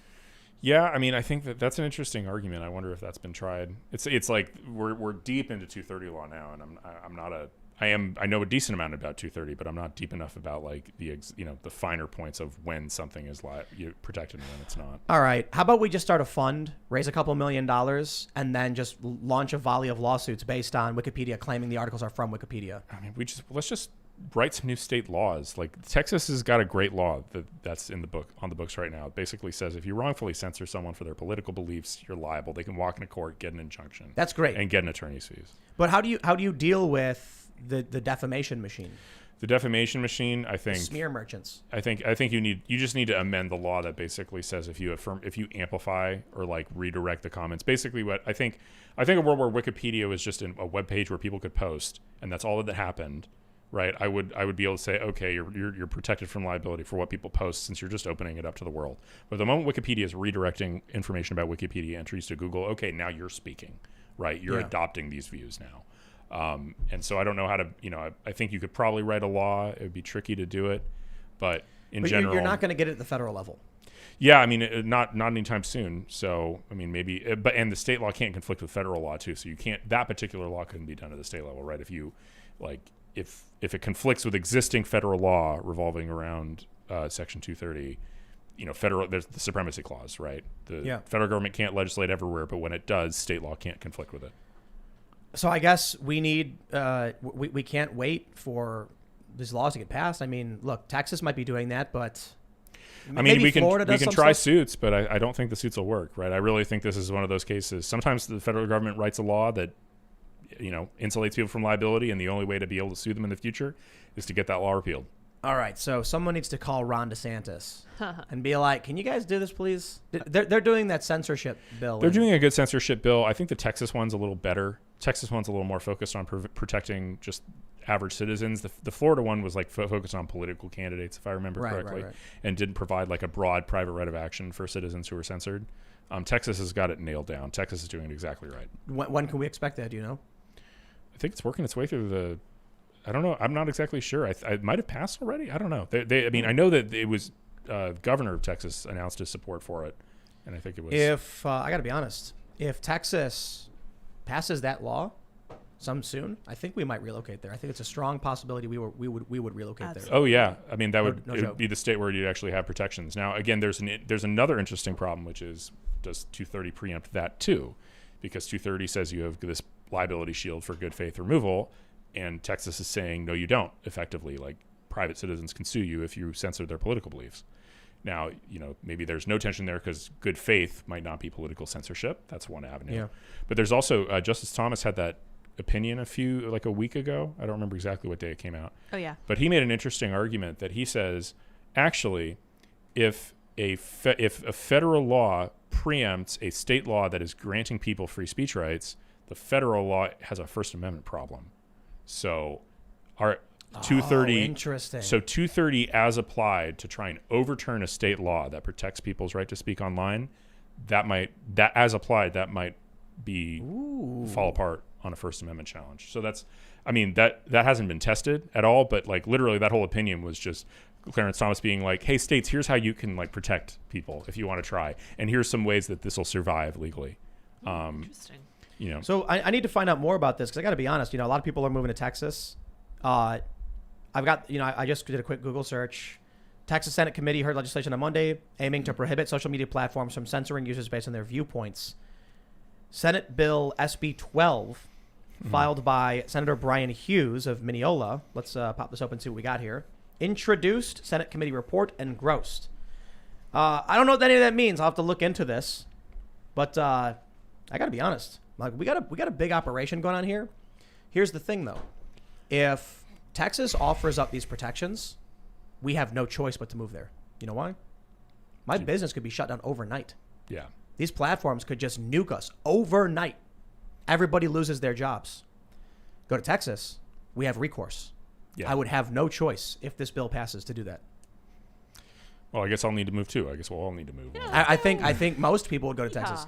I mean, there is interesting things about DC with, political viewpoint, political party or affiliation is a protected class, but that doesn't do anything about big tech. No, I don't think so. I mean, and this is what, the funny thing is I remember 2 years ago, I've been advocating for exactly this type of law. I was hoping we'd get it done at the federal level, but man, if we can get it at the state level and we get some friendly judges who look at it the same way Thomas does, right? Federal preemption of a state-created speech right. That would be, That's fascinating. And because that would basically, honestly, it would have to, I think, Twitter and Facebook and YouTube would probably at that point stop censoring everybody because they wouldn't want to risk somebody being in Texas and having a cause of action. But wouldn't, so let's say you're in Texas. They pass this bill. They pass this, it becomes law. The governor signs it. You get censored. And so you immediately go into a court, file the paperwork or whatever. What would you say? You file an injunction? So you file you file a complaint, right? That's any lawsuit begins with a complaint, and then you also file a motion for a preliminary injunction, which gives you your accounts back. Right. Like if you win that motion, you get your account back. That could be really quickly, couldn't it? Yeah. Injunctions can get heard very fast. Like sometimes there's like temporary restraining orders that are super fast. But then a preliminary injunction can happen. You can get a decision on that within weeks if you want. So let me ask. Let's say I'm in Texas and we're doing the show. And then one day, boom, YouTube's gone. So I file a complaint and I request an emergency injunction because my business is now at risk and all of my employees could be out of work unless this is reversed. You think it's likely a judge would say, reverse this until we can hear the case? Probably. They would probably issue, you'd probably win your injunction given the nature of the law. And then right, once you win your injunction, they have to let you keep your account until, I would assume, until it's adjudicated. Now, then they say, but Section 230 grants us this immunity, right? Mm-hmm. Let's say that so who would hear that case? Would it go to a federal court then? So, they could, so it depends. If they could probably remove it to federal court. right? Like there's enough money at issue that would be what's called diversity jurisdiction. So Yeah. 2 bases of federal court jurisdiction. This is what 1Ls learn their first day of civil procedure. Okay. 2 bases of federal court jurisdiction. It either has to be a federal question, meaning you're suing under a federal law, or there's diversity jurisdiction, which means the parties are from different states and there's at least $75,000 at issue. So this would be a state law, so it probably wouldn't be a federal question, although they might make a First Amendment claim. I'm not exactly, I'd have to reread my work to think about how that would work, but it's certainly diversity. So they could remove it into federal court in Texas. So let's say in the federal court, the judge hears it and says, I understand Section 230, but we have a free speech issue where the First Amendment is supposed to protect the rights of the individual, and if Texas is protecting the speech rights, the First Amendment can't supersede that, so I rule in favor of the complainant, right? Right. They sue, it goes to the Supreme Court, I'd imagine. If it goes, it could potentially. Well, I'd actually have to think about whether or not they'd have the right to appeal at that point if you have an injunction. If you have an injunction granted, I think you probably would have the right to appeal that right away. So let's say YouTube then appeals. You'd appeal that to the Federal Appeals Court, so that would be the Fifth Circuit Court of Appeals. Then they would, have a fairly quick hearing on the injunction, and then if they lose there, they can appeal to. So let's say they agree with you, and then YouTube appeals again. Then it goes to Supreme Court. Yeah, Supreme Court. They would be applying for a stay of the injunction. Now here's my final question: if the Supreme Court agrees with me in that case, would it impact the rest of the country? Depends on how they wrote the opinion, right? So if they write it in unpublished or non-precedential, it wouldn't. But they could just as easily write a precedential opinion on the injunction if they wanted to, and then that would be binding law. Why would they do one or the other? Sometimes they don't like putting out precedential opinions if it's like a very new issue. They kind of want to let lower courts handle it and like get more reasoned opinions. Also, in a rush, they don't like putting out because part of the thing is whenever they make a rule, it affects everyone, everything, a variety of different body of laws. So oftentimes, like when they're forced to issue a ruling or an opinion on kind of short notice because it's an injunction, they are reluctant to make it like precedential. So there are reasons. So whenever something's precedential, they want to be careful and give it full review. So there's some reason, in a very, very emergency circumstance, they might issue like a non-precedential opinion. It seems tough though. It seems like the likelihood throughout the Texas judge probably going to side with you because the Texas law says you can't do this. But then they're going to kick it to a federal court, and then you have what the first federal judge, the appellate, and then the Supreme Court. Yeah, I mean, probably wouldn't even, I'm not sure. The state judge might grant you that immediate temporary restraining order before the case is removed to federal court. Could the federal judge say, I don't want to hear it? State law stands? The federal judge could maybe say there's not even a federal court. I mean, it's possible there's not jurisdiction, probably not. The federal judge would have to rule on the injunction. They could say, they could disagree, right? They could say First Amendment doesn't apply, we're denying your injunction. Then you could appeal.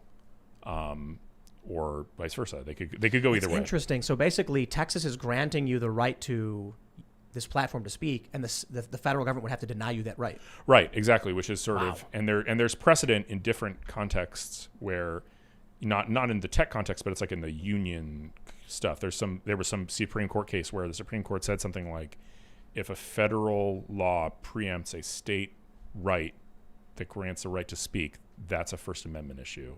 And there's a First Amendment prohibition against that. I wonder if you were suing YouTube, for instance, in Texas, but if YouTube's like a Delaware corporation, then would that, and you were in Texas, would that didn't automatically be across state lines and immediately become a federal issue? Depends. So this is another classic 1L civil procedure issue, which is a corporation is located in its principal place of business and its place of incorporation for diversity purposes. So Google's primary place of business is California, Delaware corporation. So if you are a resident of either Delaware or California, diversity jurisdiction wouldn't be available. But if you were a resident of Texas, it would. Man, I think there's an easier solution to this. I think, Ian, you were saying in 3 months we can have this thing up and running. That was one person mentioned that if we had 10 dedicated full-time developers, that it could be ready in 3 months. So that's like optimal pie in the sky, I think, 3 months. But yeah, within the year for sure, I would imagine. But what if we got like 100... open source community, active communication in a Discord server? It would be good, and we're getting close to that. But there are diminishing returns when people code over each other and forking. Yeah, too many cooks in the kitchen. So you want a crack team of like experts and specialists. So what I want to do is I want to make it. There's one big thing that makes YouTube dominant, and that's you make money on YouTube. There's a reason why people don't use these other platforms. People get banned from YouTube, and they'll say, okay, fine, I'll go to Minds.com. But you make money on YouTube. Now, Minds was smart about this, and they implemented a way to make money on Minds as well. And the tokens actually worth like $3 now. So I have all my videos automatically post on Minds and everything. But for most people, they need to make money. So we want to make a way that you can have an open source piece of software free for everyone that makes it very easy to install a website. You buy server space, boom, you install it. It's a functioning website where you can easily post things. WordPress already makes it particularly easy. So we're also going to provide instructions and for people because there's some, learning curve, but it includes subscription functionality so that somebody you can easily plug in if you're using PayPal, Stripe, or some other, e-commerce platform. Then you have a members only. So you can Isn't Ghost doing something like this? Because this sounds similar to Substack, but Ghost, I think. Except this is going to be you on your server with your domain. However you do it, you own it, and no one can ban you but yourself. That's Ghost. I'm pretty sure. I don't know if you guys are familiar with Ghost. I'm going to look them up, though. Yeah. It exists? Yeah, I think it might exist already. Ooh. So you drop it onto your server and boom, and then you got it. Right. Good. Like, I don't know if you know Balaji Srinivasan. He wrote about this, right? He was like writing about like how, after Twitter censorship, how do you do this? And he was like, Substack is still centralized, right? Substack's its own platform. They could ban you. But Ghost is like something you implement on your own website. Do you know what the website is? I think, let me see. Because if I Google search Ghost, I'm not going to find anything. Yeah, right. Found that out the hard way. Ghost Substack. It's not that hard. Well, but listen, there's one other thing. Maybe they've added this. Yeah. Ghost.org if you want to find it. We want to add a networking functionality because the next big thing about YouTube is that it markets you for you. Instead of buying marketing like a traditional show, if YouTube likes you and thinks they'll make money off you, they'll start promoting your work. So what we want to add to these websites is a networking section that's part of the package. Now you'll have on your site the ability to remove certain people so they won't appear on your site, certain words, phrases, or things. It's your choice, but it's your website. So then if someone goes to timcast.com, then this software allows people to comment, be users. It's connected to the Fediverse. So the networking section functions like chat rooms or Twitter, but then they can also see recommended shows that are very similar based on keywords. So it'll be like Human Events and, Carl Benjamin, Lotus Eaters podcast. And then they'll be like, oh, cool. And they can get that recommendation feed like they would on any other platform. But it's a decentralized network of people just running these sites. I was just thinking a cool feature would be if you opted in for your site to be found on other sites, then Tim could put my site on his site. And if someone found me through Tim's site, Tim would get 5% of the revenue.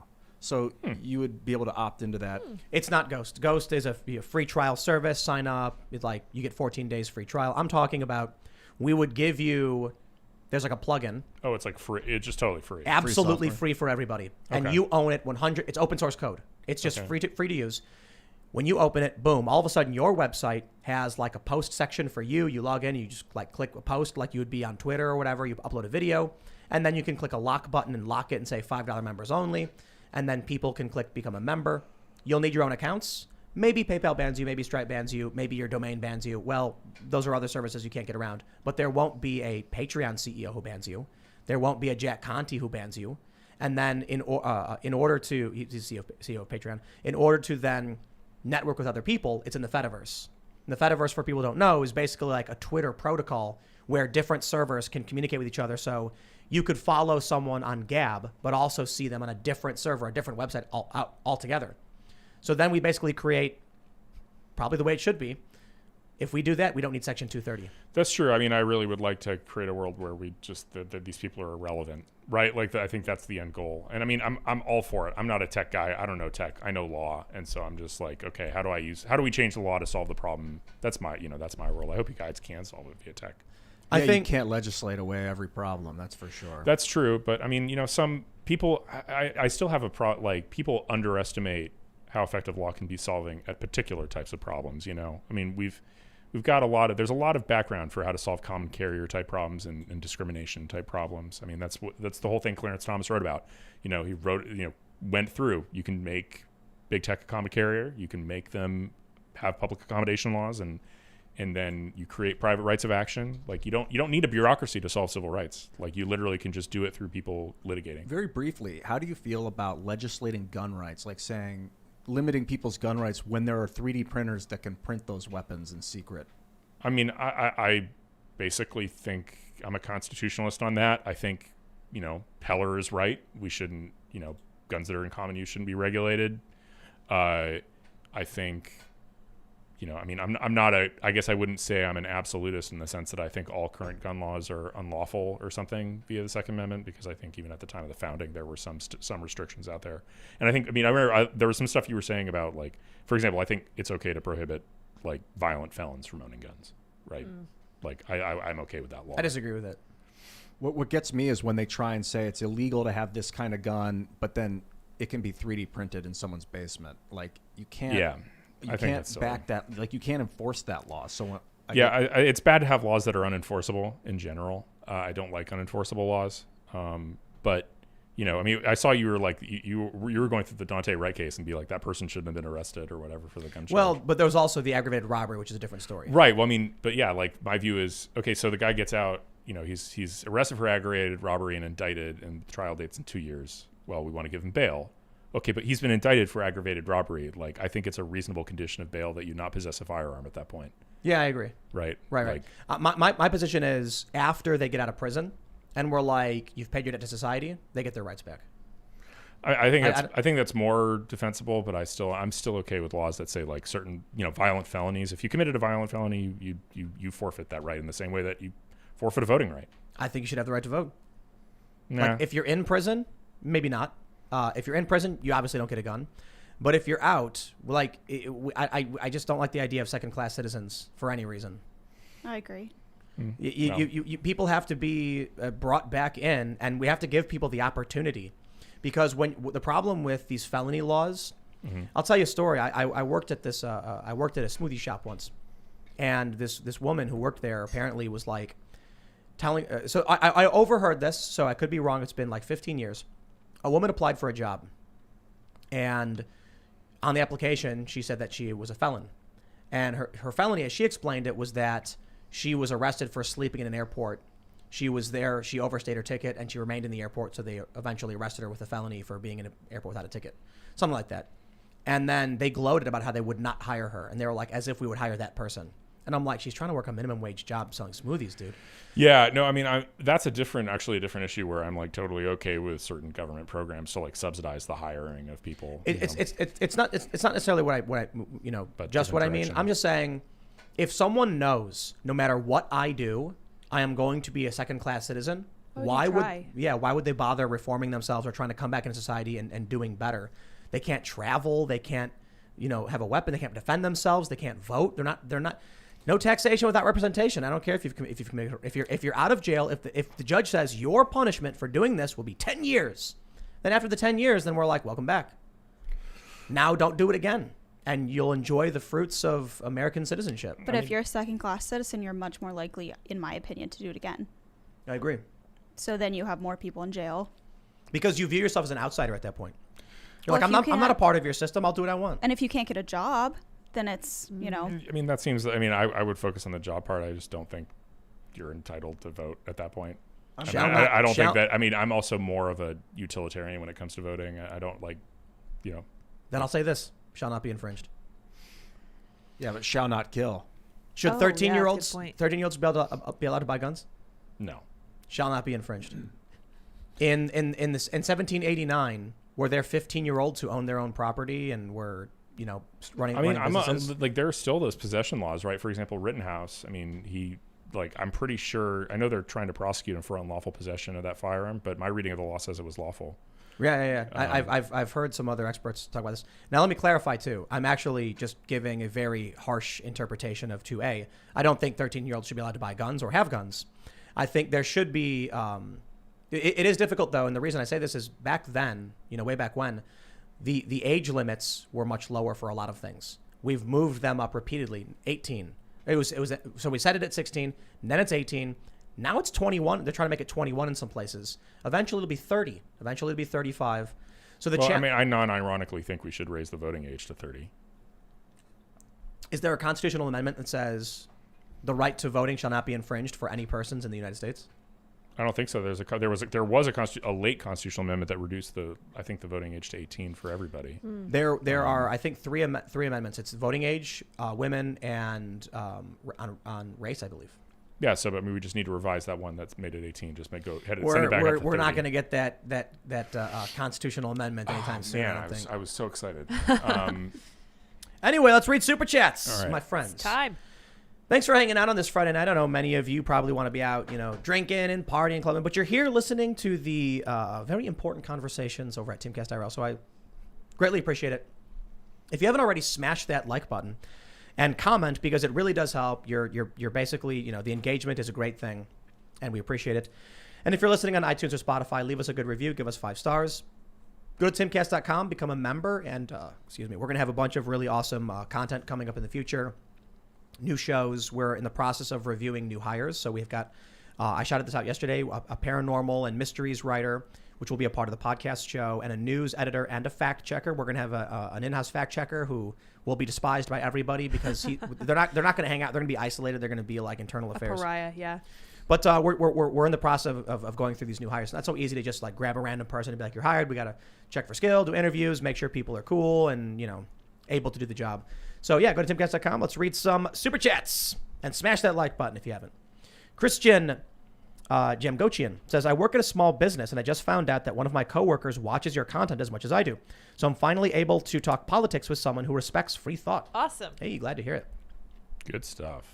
John Lee says, hey, Tim, when is the chicken stream starting and is it 24 hours? Yes, and soon. You see the chickens we have outside? No, They're getting so big, so fast. Growing fast, Spring yeah. chickens. Okay. We had 8. Unfortunately, 2 didn't make it. They succumbed to the worm. I was listening to some podcast by Ryan Holiday, and he was talking about if you own a farm, you get much more familiar with death broadly because, like, you own chickens and they die. Yeah. They had parasites, and we immediately went to a vet, was provided with medicine, and the medicine wasn't enough. It's just too late. We called the chicken farmer guy who we bought it from, and he's like, look, sometimes there's weak chickens, they don't make it, and you try everything, and so we were sad, 2 of them didn't make it, but these ones we have that are 6 are awesome. One of them almost died, so they were getting sick, and when we started giving medicine, 2 didn't make it, so we immediately, one of them that looked like it may be a little sick, we immediately just started giving it the medicine, and it's smaller than the rest because I think it would have died if we did not give it that medicine. But we're going to be setting up a series of cameras. It's going to be 24/7 live chicken cam. Tim Pool's chickens. That's right. Absolutely. It's called the Chicken City. Well, according to this article from PETA, chickens are arguably the most abused animals on the planet. Not So, ours. Not yours. Ours No are way. the most I'm pampered. glad you're taking care of these. Yeah, we're gonna have them. Lovely ladies. We're so we're cute. gonna get the eggs from them. It's gonna be fantastic. I We're gonna really have like 'em. camera, Good deal. a camera on the Chicken City 24/7, and they're hilarious little things. They're smart enough to know not to drink their water that's full of feces, but they're not smart enough to not take a dump in their water. So it's like, yeah. So Andy, who does the construction stuff around here, he was like, they're right in that sweet spot where they won't drink the water with the crap in it, but they're not smart enough to not crap in their water. So it creates They're problems. so Do you great. build like a drinking thing like at neck level a little for higher? them? Yeah, maybe. Well, what we're gonna do is we're gonna create. We have some ideas for a water system that will automatically funnel Flush through. Yeah, it'll be at an angle. Oh, yeah. So if they dump in it, it'll float down, and the water coming at the top will always be cleaner. Oh. But you got to just change Clever. their water and give them food, and for the most part, they take care of themselves. They walk around eating bugs and they eat grass a lot, and they destroy everything around Yes, them. they do. It's gonna be great. But we also Dinosaurs. have the Chicken City connected to our garden.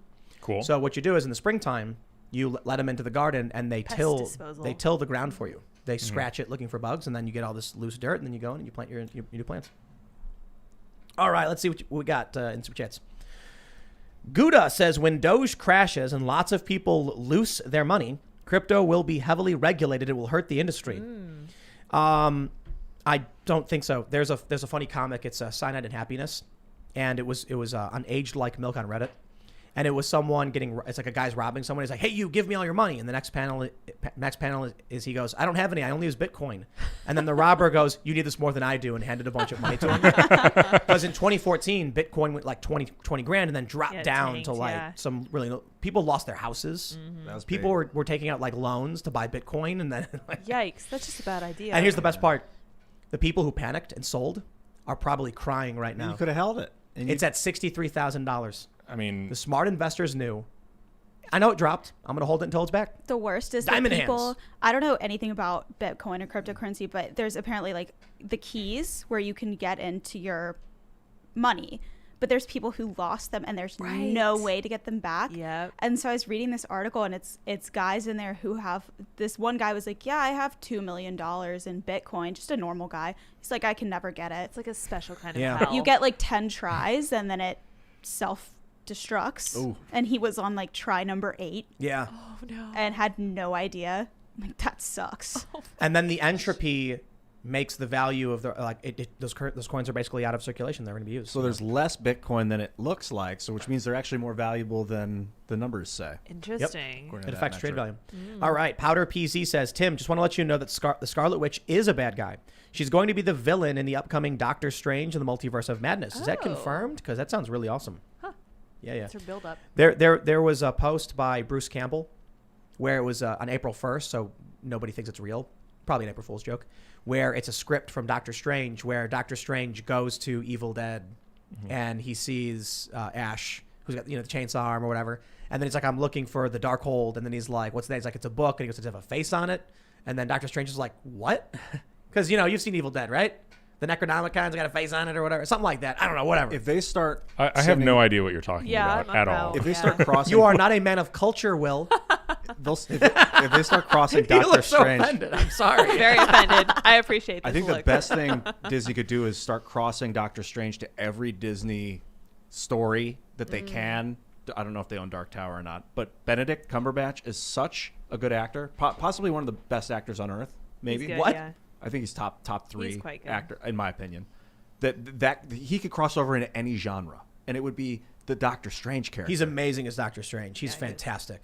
It's brilliant. I thought he was awful as Julian Assange. It was the weirdest trash Oh, I I'd didn't ever see seen. that. Yeah, I was just like, What? That's a big role. very weird. And like, so I've met Assange, and I'm like, I don't know. I don't think it's Cumberbatch's fault. Wrongly cast. First thing I saw No. him The was, writing of like what they view Assange to Okay. be just so seems like makes no sense. Interesting. Did you see Star Trek when he played Khan? I liked it. Yeah, He that was good. incredible. I didn't know who he was when I saw that. I just was like, God, that But guy's people were awesome. mad because it was who was it? Ricardo Montalban? Is that his name? Montalban. maybe? Montalban or something? I don't know. He played Khan in the original movie. Oh, okay. So then they now they have this tall white dude. Everyone got mad. Well, He talked all like the this people the that whole you know, time. Khan. He was very intense. I was like, oh my gosh. All right, Wayne Smith says, quote, the FBI has made an average of more than 4 arrests a day, 7 days a week since January 6th, says acting Deputy Attorney General John Carlin. They can do it for the Capitol, but can't do it for looters and rioters. Yep. That's right. Yeah, well, embrace the fact that you're second-class citizens already. Jeez, yeah, kind of. Yep. All right, Voltage Volt says, hello, everyone of the Beanie Compound. I finally subscribed to the website right before the show started. Been watching for about 2 years now. Haven't missed a show. Love you guys. Awesome. Nice. Yeah. Too, We, man. we have a massive library of content. So if you go to timcast.com, we have this new streamlined members area. When you click it, you actually can see, just scroll down very easily, all of these different subjects that you can watch. Some of these are like an hour long. We've got one with James O'Keefe. It's an hour, where it's like a full podcast episode. So that's just part of the members only stuff. So go become members. Check that out. All right. Turk Longwell says, Tim, I mentioned in a lefty Chauvin YouTube live stream about giving 16-year-old guns with their driver's licenses. They hated the idea and called me sick. 2A, right? You know what's interesting? Hardcore leftists are very pro 2A. And Yes. I think it was Vosh who was tweeting that in the event things fall apart, it stands to reason you don't only want the right-wing militias to be armed. Yep. So leftists should probably want to have guns. Like, it's a really good point. Yep. Well, I mean, that's Weather Underground too. Like, again, I read this whole book about Days of Rage, which I can recommend by Bill Burroughs, I think. And something that, Bill Ayers was famous for being in front of like a Weather Underground conference, and he's like, "Do you guys own a gun? Do you not understand what's coming?" Like, the whole idea is they're revolutionary communists. Right. They thought they Right. wanted to do Cuba here, and so they're like, "Of course we want guns." Like, Yeah. that's important. The problem is they're allied with the establishment left. And the establishment left thinks guns are like nuclear bombs. It's the craziest thing. I genuinely believe if you've got somebody who's like, I'm a gun owner and guns should be banned, that's a grifter. That's absolutely a grifter. Because if they've actually held a weapon and they know anything about it, they know the Democrats are wrong or lying, and they have no idea what they're talking about. When someone says, I was in the Marines and I had a gun and we shouldn't give weapons of war to people. It's like, okay, I know you're grifting because that means an AR-15 is not an M16. You have no idea what you're talking about. Those people are almost always like some back office types in the, Right. they were like JAGs or Yeah, something, yeah. And so then you have the rest of these people. I'm confident they've never held a weapon in their life. Just not even, I wonder if they've even held like a super soaker. It's not part of the culture. Like Yeah. it's just, there's a big cultural difference. I mean, and I think that's something that liberals really struggle with. The idea it's completely alien to them that guns would be something like you go with your kids, you hunt, you target shoot. It's like part of the way I described it is when I cross a busy street, I'm not worried about getting hit by a car. There's cars driving all crazy and you're walking and there's a stop sign.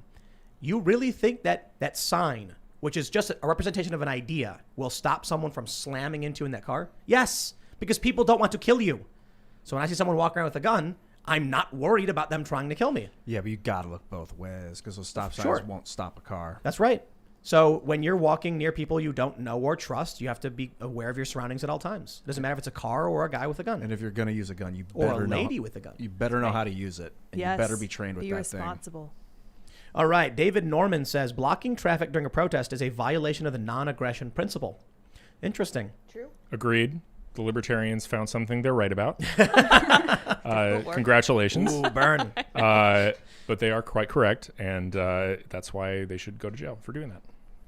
All right. VBDC says, Bill Ayers also wrote Rules for Radicals.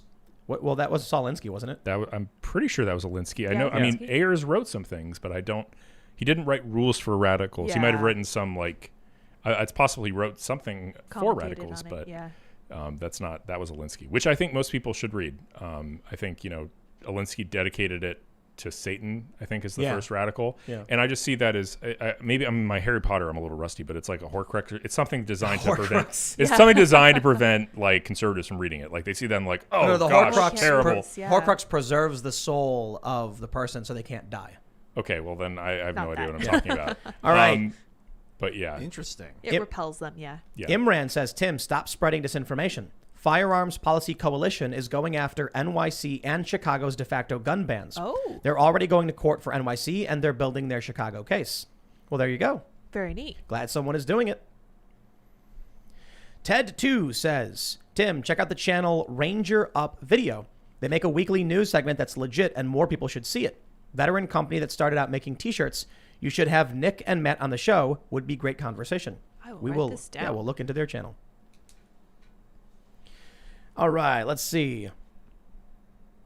We will find some. Stephen A says, I made a bunch on the Holy Doge, so here's a tie to the High Priest of the Beanie. Woohoo. I love my gorilla shirt. It's super soft. Awesome. Legit, yeah. Teespring has really great shirt quality. Yeah, I noticed it was soft. I love it. Yeah, I was impressed. Remember, if you're making money on Doge, that you need to declare all that stuff as capital gains. Oh, yeah, for don't tax forget. purposes. Well, If you sell it. If you sell it, right. Yeah. If you receive Doge from someone, you've already gained. So that's where it gets interesting. I wonder how that would work. Like, let's say, you give me a Doge, right? Mm-hmm. And it's worth 5 cents. At the end of the year, it's now worth 50 cents. Do I owe on 50 cents or 5 cents? Huh. You own 5 cents. It's the value of, I'm pretty sure Value you can when you receive value it. of the gift when it was given. Ah, okay. Right. But then if you sell it, your value, you have to pay taxes on the gain. Rad number 2 says, I don't care how peaceful you are blocking traffic. You're still halting everyone's right to travel without being unreasonably stopped. That's a civil rights violation, so a felony charge is perfectly suited to that. I just love how the commenters are totally supporting my side of this debate. This is fantastic. See, It's a war. we're open to differences of opinion. I got mixed feelings because I agree with you, but I also acknowledge the United States is an act of civil disobedience. Right. This is sort of the dilemma. This is the Hamilton dilemma, right? Hamilton really quickly realized, like, hey, we can't just be revolting all the time. People actually do need to respect lawful authority. And, that's, part of it. Now that we've removed the king, everybody must stop revolting because I'm in charge now and must respect me. No, he's not a tyrant. Yeah, but he was second in command. Yeah. Hamilton basically built the federal government. Like we sort of underestimate that, but primary author of the Constitution, responsible for many of the early departments and a lot brilliant, like the plan for manufacturers and economics. Brilliant guy. But yeah, he was he was sort of a half monarchist in his own way. And anyway, so I'm a big believer in law and order. So yes, we are founded on revolution. That's great. Like, we don't want to have revolutions every week. Right. And Stephen Sherman with a massive super chat says, "You are a Republican. You just don't know how our freedom works together."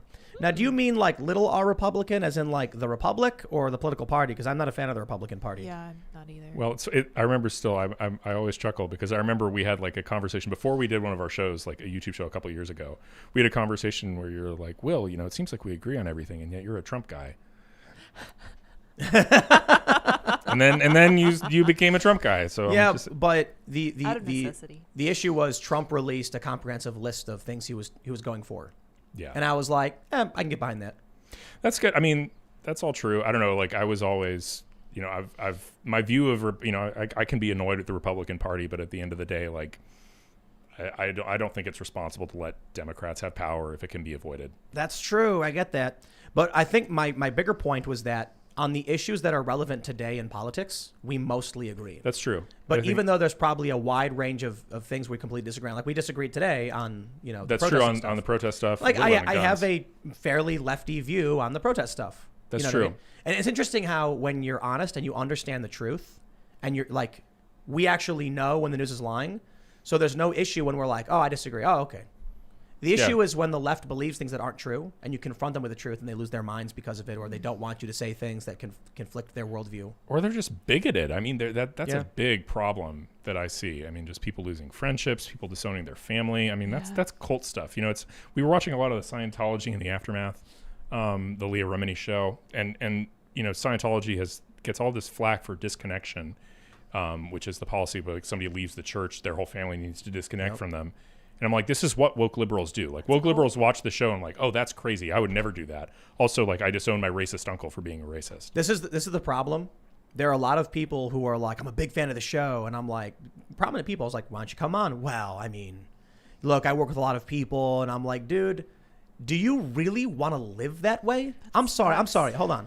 I'm not entirely sure how you really could be a fan of the show if you're also unwilling to actually just stand up for yourself and say, I just happen to like the show. There's nothing more freeing than being in this space, honestly. Like, at least, I have to worry about Twitter. I have to worry about somebody else. But at the end of the day, like, I don't have to worry that I'm going to say something that leads to me being fired. And I don't have to worry about saying something that, Well, I just can say what I think. The thing is, for most conservatives that come on this show is leftward for them. No conservative is going to be like, Will, why are you talking to Tim Pool? Don't you know he was yelling about taxing the rich? What are you doing, man? You're No conservative will do that. Conservatives will come here and be like, I think you're wrong. And I'll be like, I think you're wrong. I'm like, well, that was fun. Yeah. But if we if we cross that line into the tribal left, or if the tribal left crosses a line in this direction to rightward, then they get harassed and berated and attacked, and they're scared. Well, The funny thing is they'd probably, sorry, I'll let you go. Just one last point. They would probably say, like, how dare you give Tim Pool a platform? Yeah. Which is like the most hilarious thing. Anyway, Yeah, so. well, because for them, they say things like, oh, this speech is violence. Exactly. It is literally not like, that is quite literally untrue. Yes. But like quotes and sayings like that, when you actually believe stuff like that, then it does become unacceptable behavior to go on Tim Pool's show. Right. There is one way that speech can be violence. If it's really loud. Scream If really it's loud. in really, their face. There you go, exactly. yeah. If you scream and I hate loud bars. Like, does anybody else hate It's loud violence. I like bars? Yes. silence. I can tell you I that. hate loud bars. No, but if you got close to someone and screamed the Second Amendment over and over again into their ears as loud as possible, We're not the ones screaming, Can do okay? physical Your damage to speech- the eardrum. is hurting somebody. Literal violence. Literally. Yeah. All right, It's the only Corey. exception. Corey Hill. Ooh, this is important. Says Oh. Tim. We have been trying to reach you about your car's extended warranty. Oh, Have you guys been getting those calls? you should answer that. Yes. Yes. Why? I was just kidding. No. When they call me, I go, which one? I have I'm been just getting kidding, I those. don't- I've been getting some call. I usually delete it after the first Yep. 3 Scam seconds. likely. Please Yeah. hang up on Block scam that likely. number. Mhm.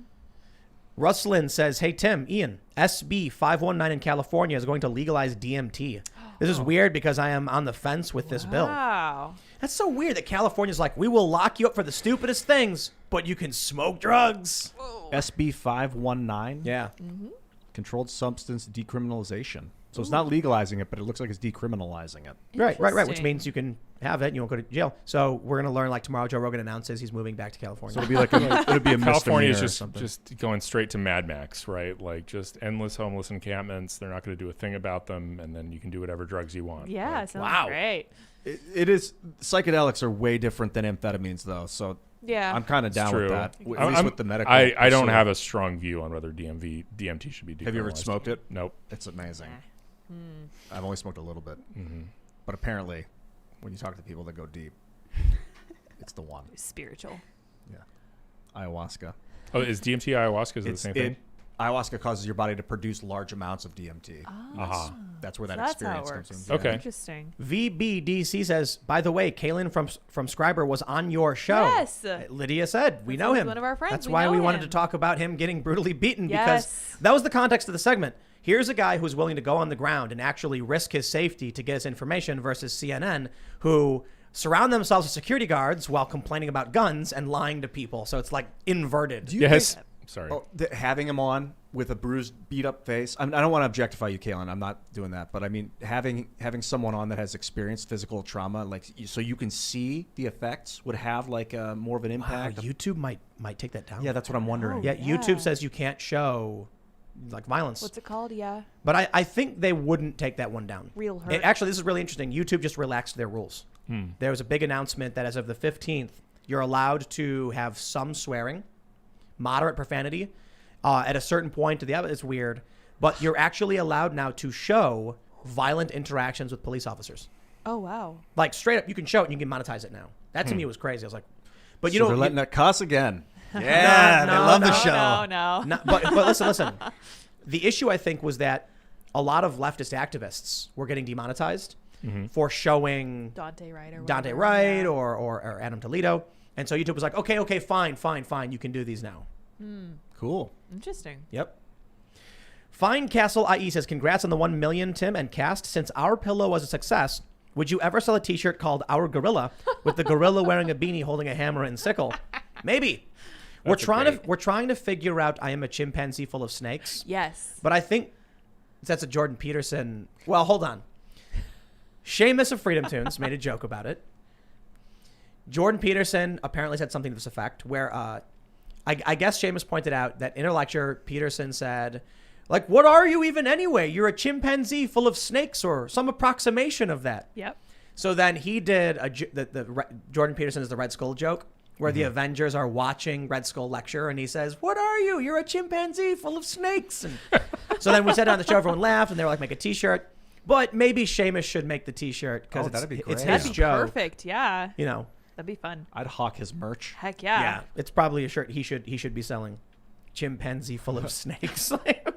What's bizarre? Look, man, I think Jordan Peterson's great, but a lot of people who are passive viewers of him don't realize he says a lot of things that you would absolutely be baffled by unless Without context. Yeah, without the Yeah, full yeah. context of his lectures, like the snakes and It never Seamus struck really me. gets it. Yeah, I heard it. It never struck me.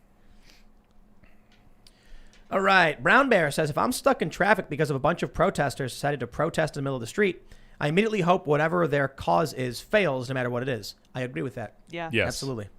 Yep. Yeah, it's selfish. I mean, it's fundamentally a very selfish way to protest. It's just indifferent to other people, inflicting pain on third parties who have nothing to do with your protest. PR suicide. Yeah. Jail. All right.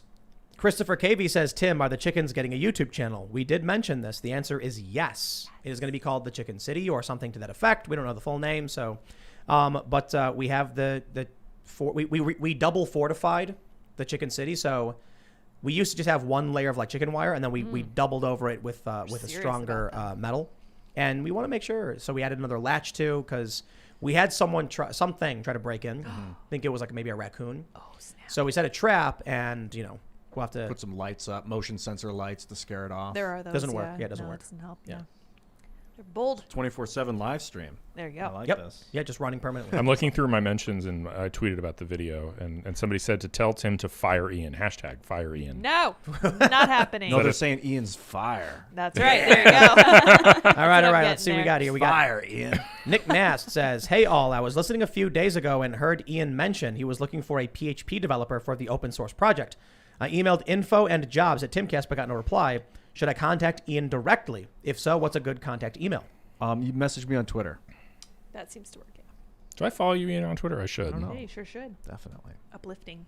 Air Traffic Controller Yes, says I the do. Texas House passed a law making open carry legal even without a permit. Come on down to Texas. That's a pretty good reason. I follow you, Ian, but you don't follow About me. to, Will. How rude. I know. About you. Owned. You too. You too. Right. All right, let's see. You got me live. Chris Rose, 1986, says, "We need to change the 13th Amendment. There should be no slavery at all. All felons that have done their time should have all their rights back. The pink gorilla t-shirt is great." Oh, Well, Thank don't tell that to Joe Biden, who said that no amendment is absolute. Ooh, yeah, right? Like, all those exceptions to the 13th Amendment that need to be made. Yep. All right. White Metal Baby says, "Tim, it's time. Announce your intention to form a new independent media center dedicated to true and valuable context opinion. Dibs on first name, Chicken Media." Or is Ooh, that I a like rooster that. or a turkey? I can't tell. It's a chicken. Oh, it's a rooster. Oh, Rooster Media. Rooster Media, huh? I like it. Well, now you can't use the name because it was his idea, which means he'll come and sue you for That's copyright. Darn it, man. Good idea, though. I like it.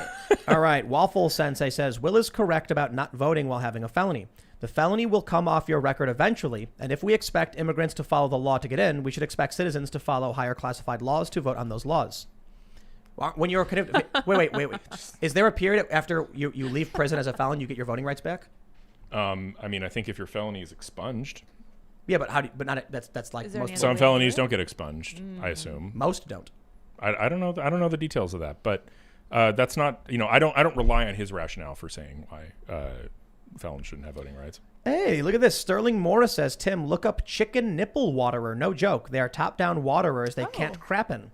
I will get that. I will look that up right after the show, and we will They get have that. good waters. They understand chickens. Robo Cheez-It says, "I will watch this later, but I love the show, so thank you. But Tim, I'm curious. Would you go around your of video calls if you could have Edward? Oh, okay. Your rule. Would I have video calls if I could have Edward Snowden on? No, I wouldn't." But Robo Cheese It, your name is sweet. I love it. No exceptions. Demaco says, "Tim, when are you going back on Joe Rogan?" Probably never. Simply because I am dedicated to making this project work. Timcast.com is growing. We've got a ton of work we have to do, and I have no time for anything. So Rogan's podcast is fantastic. Rogan's an awesome dude. A big fan. But I get a lot of requests. There's some shows that I've done where it's like I can turn the camera on when I'm already here and just talk for like 10 minutes. Hiring people is hard work. We have so many resumes, and there's a lot of people who email us who have no experience and are like, I work in a warehouse, but I can totally do this, I swear. And it's like, look, man, I'm glad you guys are interested. I'm glad you're fans, but it's really difficult to quality control everything. And we literally can't hire someone who doesn't know how to do a job to do a job. It's hard enough because we're not Joe Rogan level. We don't have that kind of money. So we're trying to get top level people at premium rates, essentially, and it's very difficult.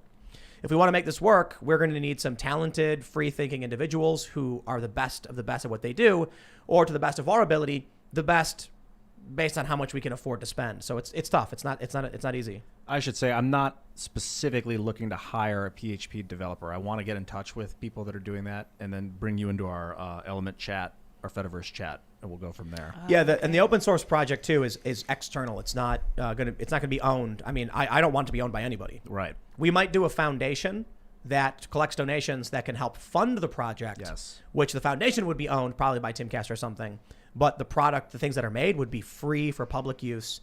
We'd probably just keep making tools that are free. I'd imagine, why would we stop there if we could do it? All right, Dan9S says, "Tim, the YouTube channel Nando versus V Movies has a series called One Small Change. You should check out the episode he did for Wanda's last episode. In my honest opinion, it would have been way better to convey the message they were trying to make. You know what I want to do? I want to do like short sketches of changing movies and it's like just ending movies very easily by getting rid of the Deus Ex Machina or the idiot plots. God, Game of Thrones did that. The Deus Ex Machina in Game of Thrones was just so awful. Yeah. I We just- flew stopped from the south watching. to the north in a few hours. Here we are. God, they Amazing. just destroyed that series. I love finish it. I love how they're like trapped, surrounded by the White Walkers in the ice behind the wall. And then, Khaleesi flies in the dragon in a matter of an hour? Like you just knew that the writers were trying to reverse engineer a way to give the White Walkers a dragon. Like that was the Right. problem they were trying to solve. And they're like, well, we can have all the main characters do something obviously and horribly stupid.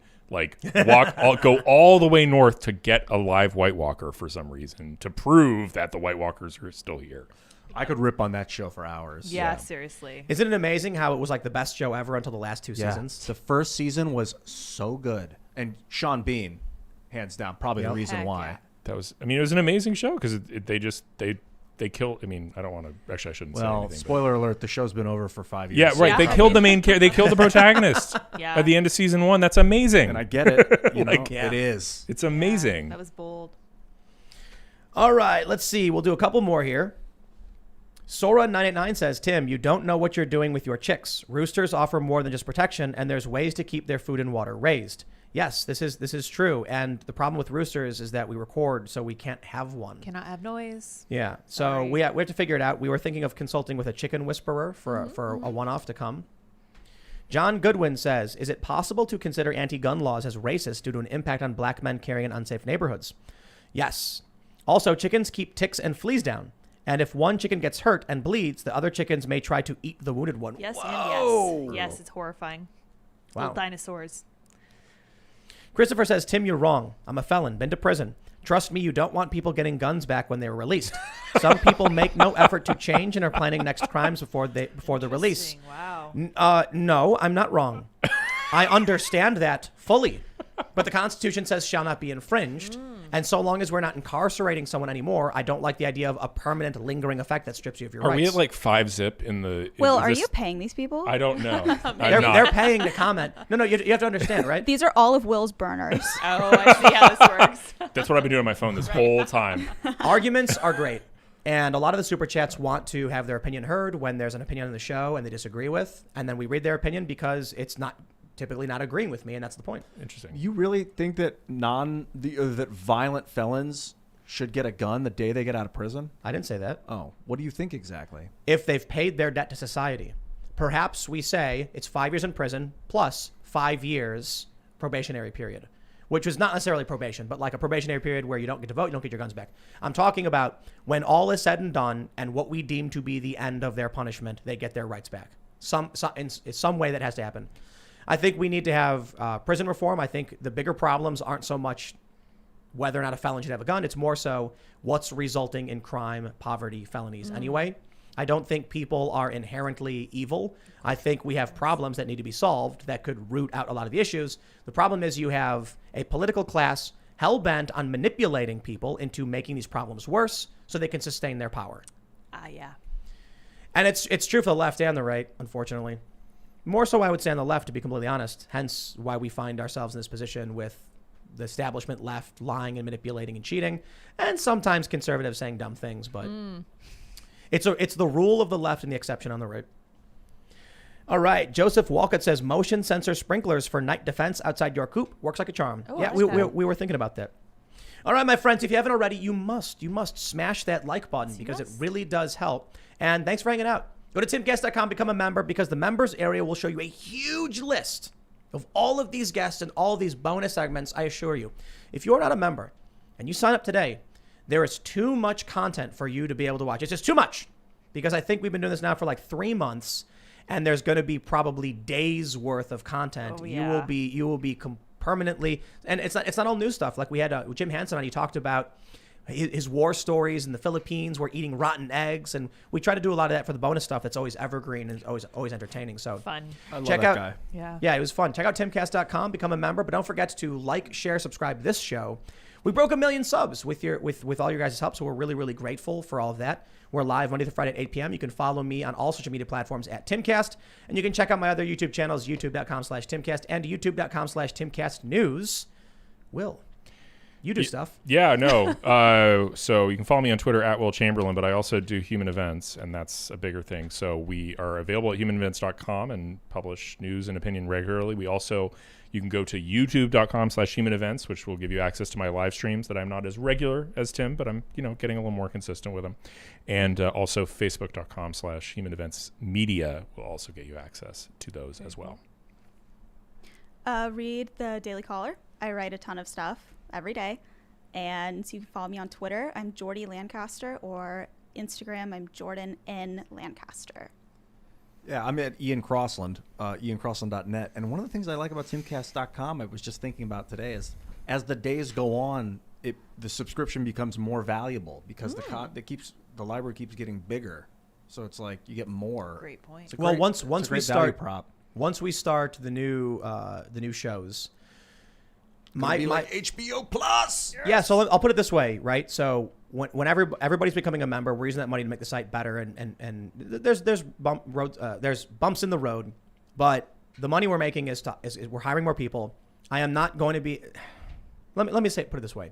I see a lot of these people. They get a bunch of subscribers. What do? They buy Ferraris, infinity pools. They take selfies at the top of, private jets. Private jets. Oh, man. They fly $20,000 flights first class. They're all rich. And I'm like, that's money you could use to hire someone for, to write stuff, to make content, to produce videos. But would you be down to get an infinity pool? No. Come on. Oh, darn it. I would like an infinity pool, but I'm not going to spend money on a pool when I can spend money on someone who's going to do awesome stuff. I would like an infinity pool, too. I'll put it this way. If I had my choice between an infinity pool and giving someone a job where they're funded to create awesome content and culture, I choose content and culture. Yes. Invest in the people. I am more interested in creating awesome things that inspire people than I am in being able to sit in a pool. I get inspiration from sitting in a pool. So I think that's fair. I mean, we have a sauna. Synchronous. It's not like I know. It's not like when I this was there place. last night, We it have a was skate incredible. park. Oh, yeah. But I'll tell you this: everything we do is with the intention of making something of it. So when we built the skate park in the garage, it's because it's actually a venue where we're going to have events and we're going to do live streams. So the goal is in the future, for everyone listening, Friday nights are going to become big events where we do the show, and then we segue into the outdoor cameras where we have a comedian or a musician or, I don't know, maybe a skateboarder, and we just have a hangout with like beers and barbecue, and we make it a free, like probably hour-long, maybe 2-hour-long thing where it's like a Friday night hangout. Now we're going to do one night where members actually have the ability to buy tickets to come out. It'll be limited, probably like 20 tickets, because we want an audience watching and, the camera's rolling. But it's not a big venue, so we can't literally have everybody. But that's the plan, man. It's gonna be amazing. We could do cool stuff like we could stream live Timcast IRL, like one camera angle of the venue, and then if you go to timcast.com as a subscriber, you get like 5 more angles. No. We're gonna have it produced with multicam and everything. Nice. Yeah. Because we're gonna have panning cameras mounted, and then all we have to do is just have one person on controls. And so I want to do events. So like Friday night, there are probably a lot of people who are like, I don't care to watch a talk show, but I'd love to see a stand-up comedy thing from somebody with multiple comedians. The other thing we're going to do too is periodic, very, very special events that would be effectively pay-per-view, where it's like, I would like to get prominent comedians to do a show as if it were any other venue. But that means they'll want standard venue procedures where it's like people pay tickets, they get a percentage of the ticket sales. So we would just do a digital venue where it's like, okay, we're going to do a special event, Sunday night with like these 4 comedians. It's a $5 ticket for entry, and then it's online, and then they get a portion of the sales as they do. So yeah, man, a lot of big plans in that direction. Love you, Tim. Awesome. It's gonna be fun. Thanks, It's gonna be a whole lot of fun. Awesome. Did you shout out? I did not. So I will say my 2 cents on this is that I think the issue that the guys are talking about is entirely cultural. Which is not something that you can fix from the top down. You fix it from the bottom up, and that's one of the things we're doing at timcast.com. But you can follow me at Sarah Patchlids on Twitter and Minds. Everybody, it's Friday night. Thanks for hanging out. We are going to be back Monday at 8 p.m. And we're going to be doing some fun stuff this weekend. So we did film a vlog last Sunday, and we had this pro BMX guy, Mike Feedy. He did a grind on the grind bar. And we're building out the new vlog section. You can see it at timcast.com. It's just nothing there yet. But we have a video that's going to go up, and we're going to be filming more this weekend, and we're going to start filming more. I'll give you this advice I say to everybody to explain why we're doing it this way. You just start doing it. That means we're not going to have it daily, even though it says daily, but eventually the goal is to get it every single day, filming something, doing something, having fun, making it exciting. So I hope you're around for that. Thank you all so much for hanging out, and we'll see you all on Monday. Bye, guys.